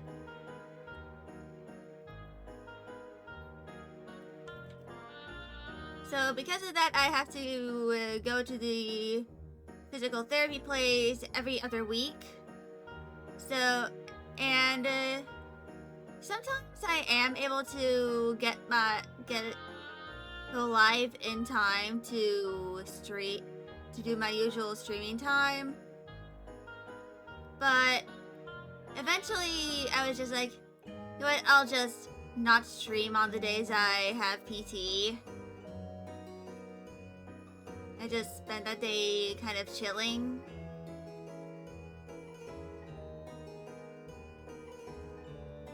So that is kind of like that happens. I know I could always change one of my stream days to be where I work on writing my novel, and I could be like close to halfway through the actual novel by now, or I possibly even finished with it, depending on how much I do. But I don't get a lot of engagement with my writing streams because I don't really talk all that much. I tend to be pretty quiet when I'm actively writing. And that usually leads to like lower engagement and kind of hurts my view count, which was a little more detrimental before I reached affiliate a month or two ago.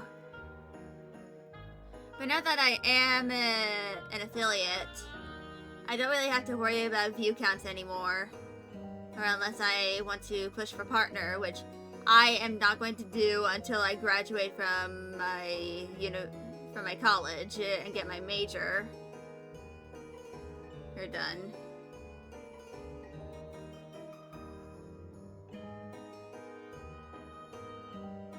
That, and I'm going on a semi-hiatus soon, since I have my semester started in 12 days. So, I haven't had a lot of time to do the writing for the story.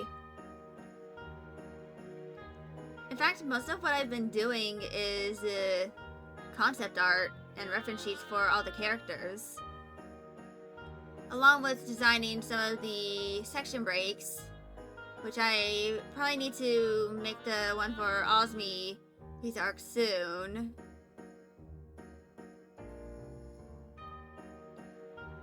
Or like, probably do the 3 that I have yet to do. Probably like during my semester,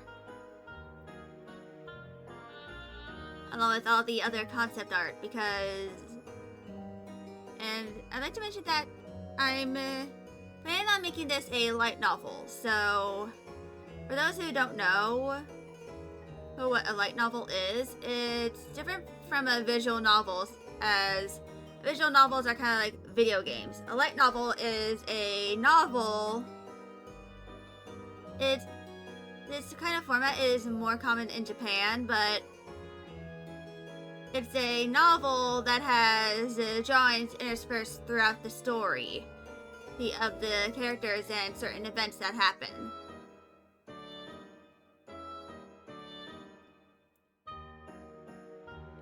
And given the amount of chapters I have here, I'm going to be drawing a lot of drawings, because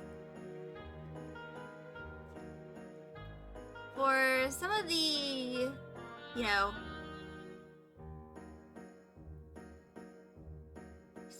chapters, one of the things I wished a lot of light novels had were, like, more drawings of certain scenes. So I plan on doing a lot of drawing of certain scenes that happen in the book, and have those be interspersed during those scenes. And it also gives a way for the reader to better visualize what everything looks like. Of course, for some of the chapters, I haven't written in a little thing in brackets that kind of explains where some of those drawings are gonna go. There's probably going to be at least one or 2 chapters where there aren't really any drawings at all. Like, if I can't really figure out how I'd visualize it in an illustration. But that is, of course, just me. Being me. I'm not the best at, describing things.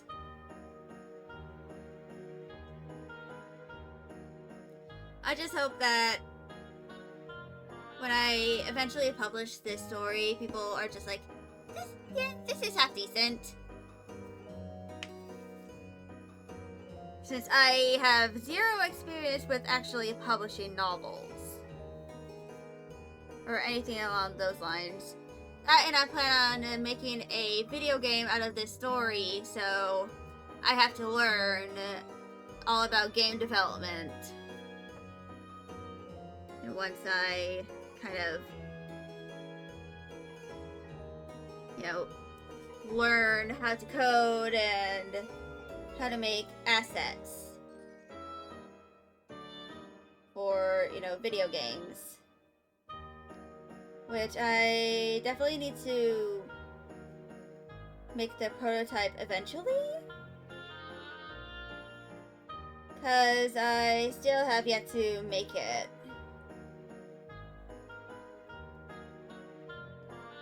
It right now is just,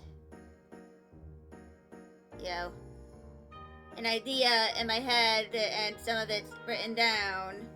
I probably need to learn how to make assets and stuff for video games, and like how to make sprites and all that stuff, but ads are starting soon and I'm going to let them roll until, and then I'll return into writing this stuff after ads end.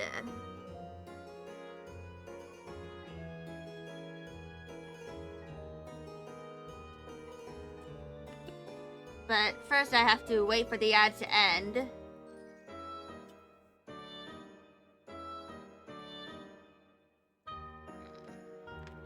In order to do that. So I'm going to wait for ads to end in 2.5 minutes. And then I'll continue on with writing part of the outline.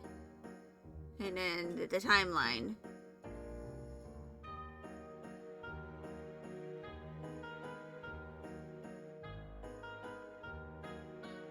Because of course I do.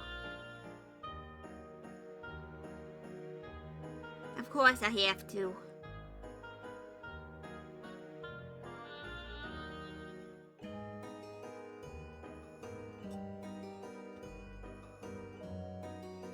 And I think I've made a good amount of progress on the timeline.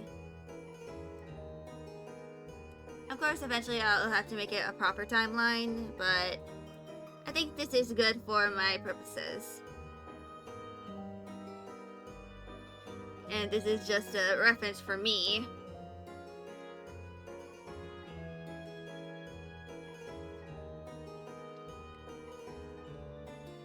Also, Johanna is a temporary name until I find something that could be better.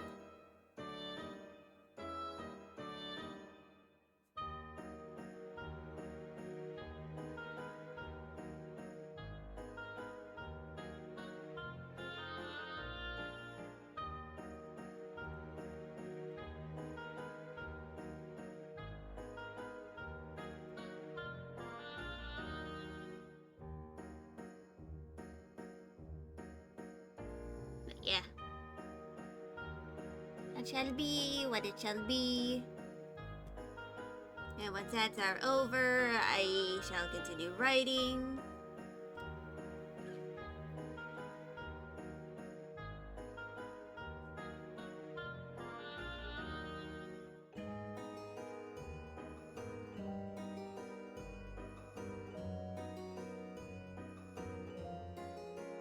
But yeah.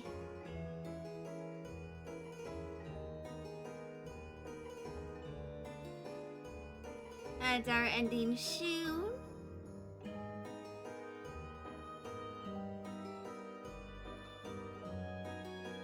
And welcome back, everybody young.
And that is all that happens before the very first chapter.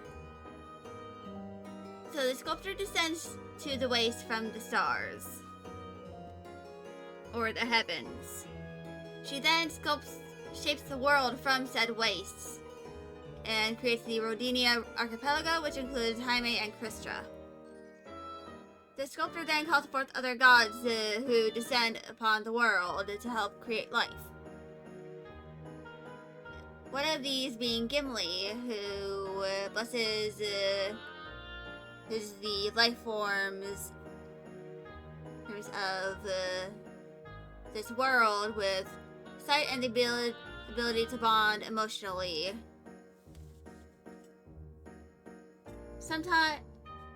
A lot of time later, Johanna Pappenheim, which is the ancestor to Fennel Pappenheim, and one of the main characters,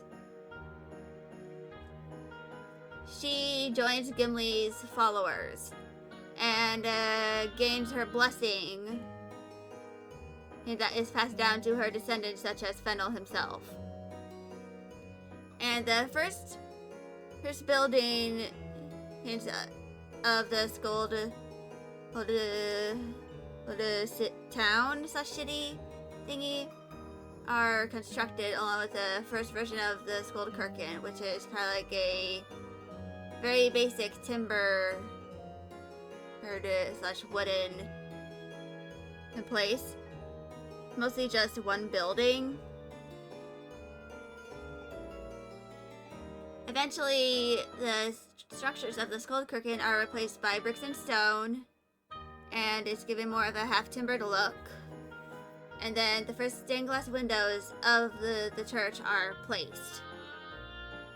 Gimli is then killed by a hoop Vulcan that she considered an ally. And the lower levels of the Skuldkirken are turned into a tomb for Gimli's remains. Jaime eventually gains the government, with the first Kaiser taking her role. Along with this, the Lightborn Round Table is formed. The first of the Cristra species appear after someone accidentally cuts themselves on a sharp crystal. More Cristra are eventually created, diverging into the Pendragon and Shuijing clans. Grima Chroma replaces his mother as the new Kaiser, and then he marries Narcissa Cato to create an alliance to stabilize the political environment of Jaime. Primrose and Lavender Cato are born within 5 years of each other. Narcissa orchestrates a coup against Grima, stealing the role of Kaiser, and then banishes him and the Lightborn Round Table's current members from the larger settlements. Narcissa Cato then marries a very specific man. Lavender proceeds to kill that man after having to deal with his abuse toward her. And then Primrose helps Lavender run away to the Skuldkirken after meeting with Sister Helga. And right now, in terms of the during 10-year time skip, Cristra is invaded by the current Kaiser's forces. Primrose Cato changes her name to Dahlia Garm, which she receives from her father. Patchouli Gimli is certified as an ordained minister after graduating high school.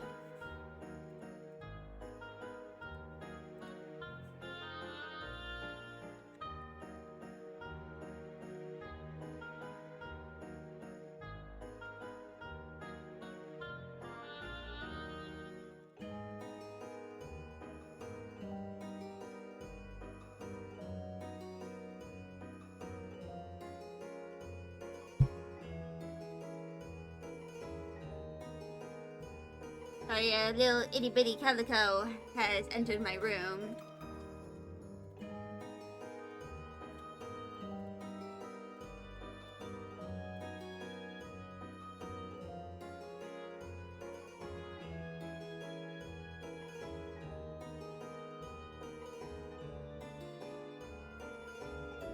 I believe 020 is the apartment Dahlia lived in.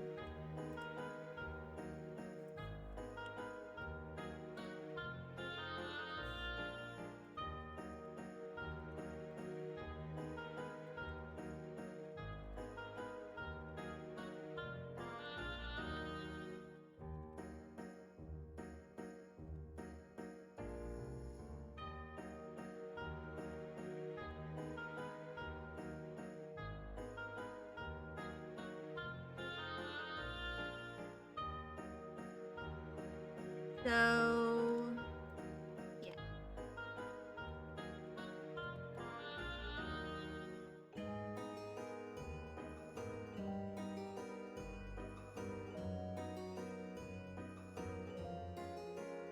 Hmm.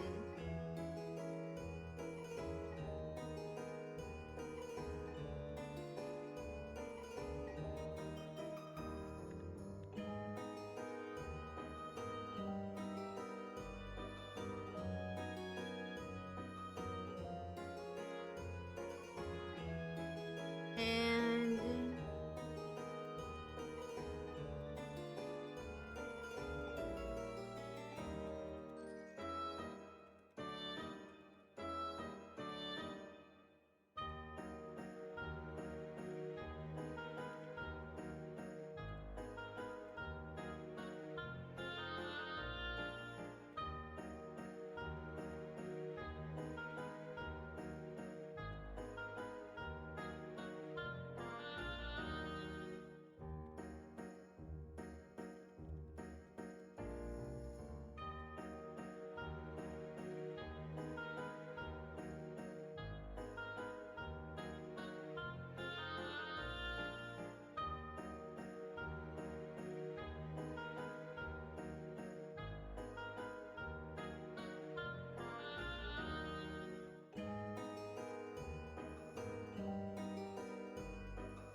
and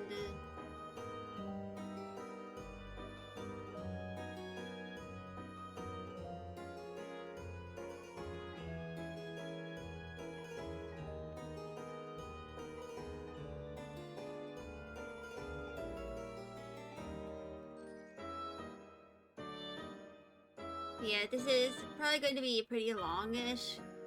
And the stream is going to end in about 60 minutes.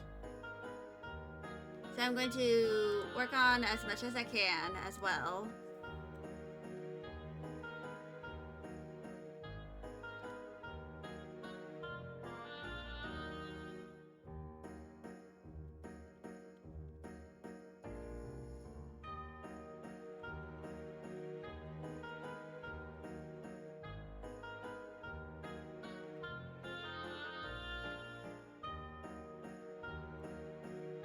Mm.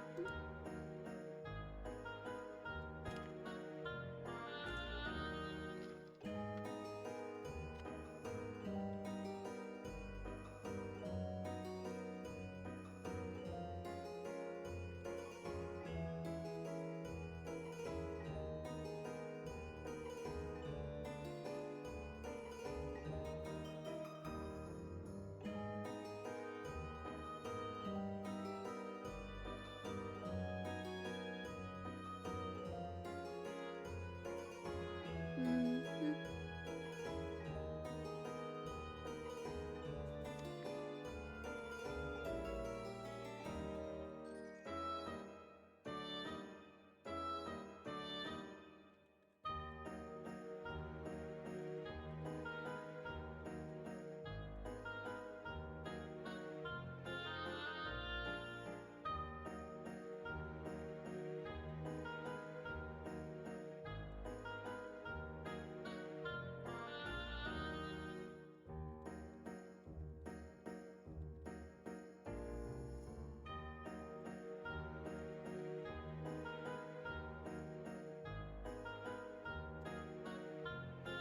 Yeah.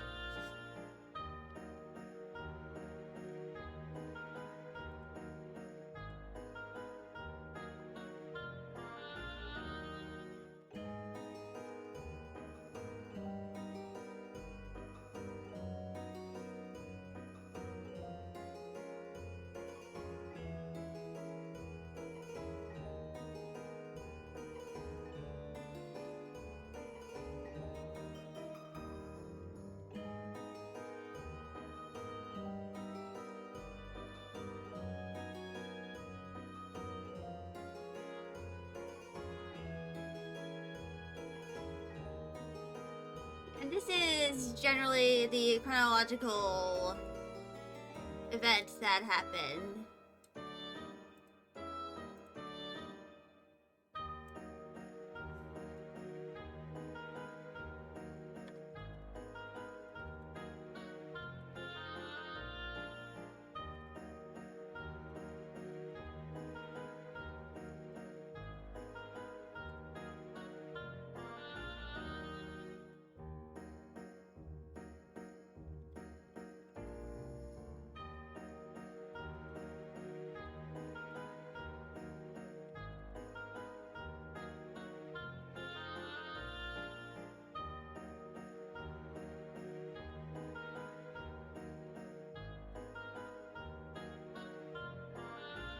And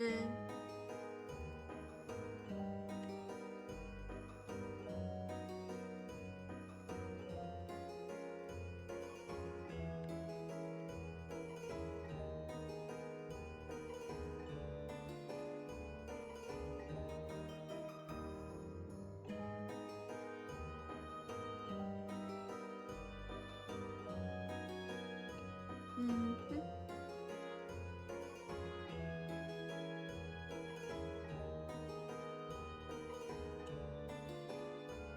And yeah.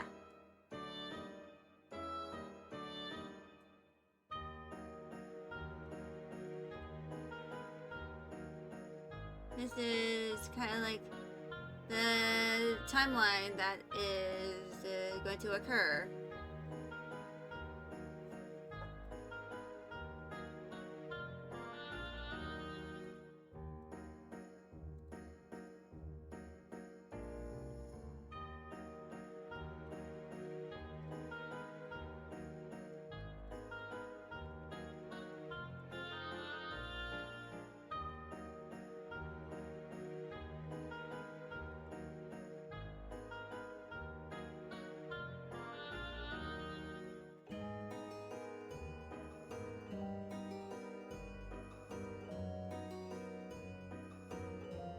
And there we go. That is the current timeline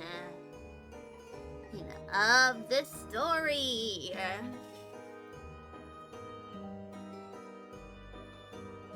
And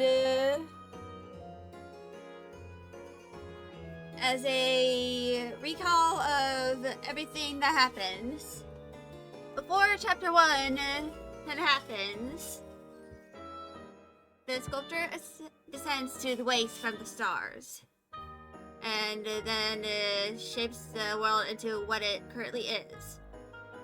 She then creates the Rodinia Archipelago, which includes the floating islands of Jaime and Crystra. The sculptor proceeds to call forth other gods to descend to the world from the stars. All of the gods create life together, from the plants to the animals and the bacteria and stuff.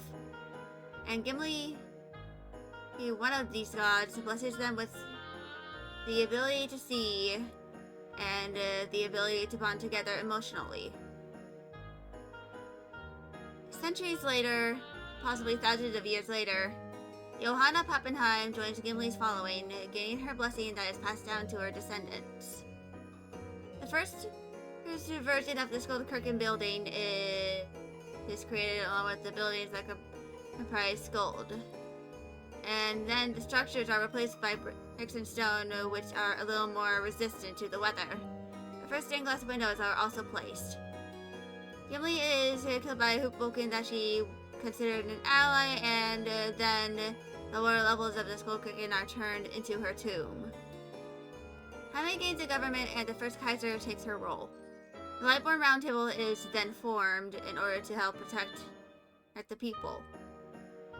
The first of the crystal species appear after someone accidentally cuts themselves on a sharp crystal on the island. More crystal are then created, diverging into the Pendragon and Shuijin clans. Grima Chroma replaces his mother as the new Kaiser after she either retires or dies. Grima Chroma and Narcissa Cato marry to create an alliance to stabilize the political environment between their two families. Primrose Cato and Lavender Cato are born. daughter of Grima Chroma and Narcissa Cato. Narcissa Cato then proceeds to orchestrate a coup against Grima, stealing the role of Kaiser.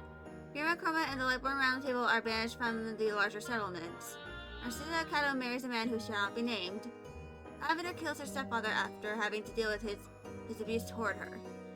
Primrose helps Lavender run away to the Skullcroken after a meeting with Sister Helga. And then the events of Chapter 1 occur, where Lavender is taken in by the Skull Church, and eventually changes her name to Patchouli Gimli, or Gimli. Then, during the 10-year time skip, Patchouli Gimli is registered as a ward of the Skullcroken, being officially adopted by Sister Helga. Krista is invaded by the current Kaiser's forces, and a lone Shijin Krista flees to Breestone, becoming a ward of the state. A facility is then built to experiment on the surviving Krista in a very hidden location.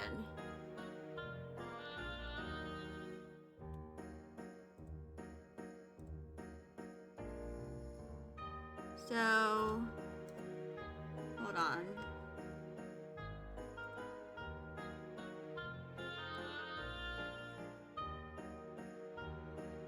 Let me just...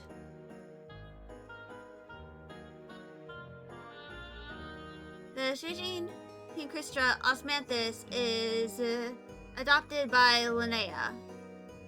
Primrose Cato changes her name to Dahlia Garm, which she receives from her father, her Grima Chroma. Lightborn Roundtable learn about the facility started to save the surviving Krista. Hydrangea and Morgan Pendragon are then taken in by the Lightborn Roundtable. Osmanthus befriends Fennel Pappenheim. Dahlia appears at the LPIA, and Director Linnea gives her a job and home.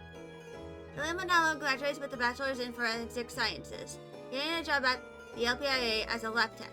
Patchouli Gimli, after being homeschooled, starts her first year at Skuld High School. Patchouli Gimli is certified as an ordained minister after graduating high school. Patchouli unites her first marriage between Nalia and Claude Manalo. Fennel Pappenheim goes to university for a major in social services. Dahlia Garm moves out of apartment 020 and moves into a duplex with Lily Manalo. Dahlia and Lily get married at a courthouse, adding each other's last names to their own. And then Hydrangea Pendragon starts working at the Dragon's Pearl.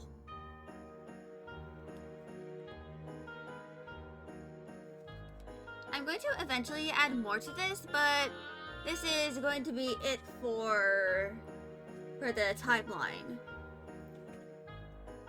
So tomorrow I will not be streaming at all, as I have an appointment with my neurologist. And then I have an errand to run regarding my trip to Canada that happens after my semester ends. The main thing is that I need to get proper snow boots. So that will be what I'm going to try and acquire at the store. And I'll probably be going with I'll be going there with my mom and possibly my brother and father. My brother thought that he'd be fine, but my mom reminded him yesterday that Canada is way colder than where he was for his university classes. And he couldn't really get away. He was wearing shorts and sandals in the snow in Canada. So yeah. That is pretty much going to be it for me. Next stream is going to be on Friday with Date Everything, most likely. I'll probably make a post on Blue Sky explaining that there will be a change in plan for the schedule. I have created the schedule for next week, which I will upload after Friday's stream. And then I'll do next week's streams, and after week's final stream on Thursday. Hey, I'll be beginning my semi-hiatus. Because ya girl has to do college. I'll be seeing y'all on Friday. Bye, y'all!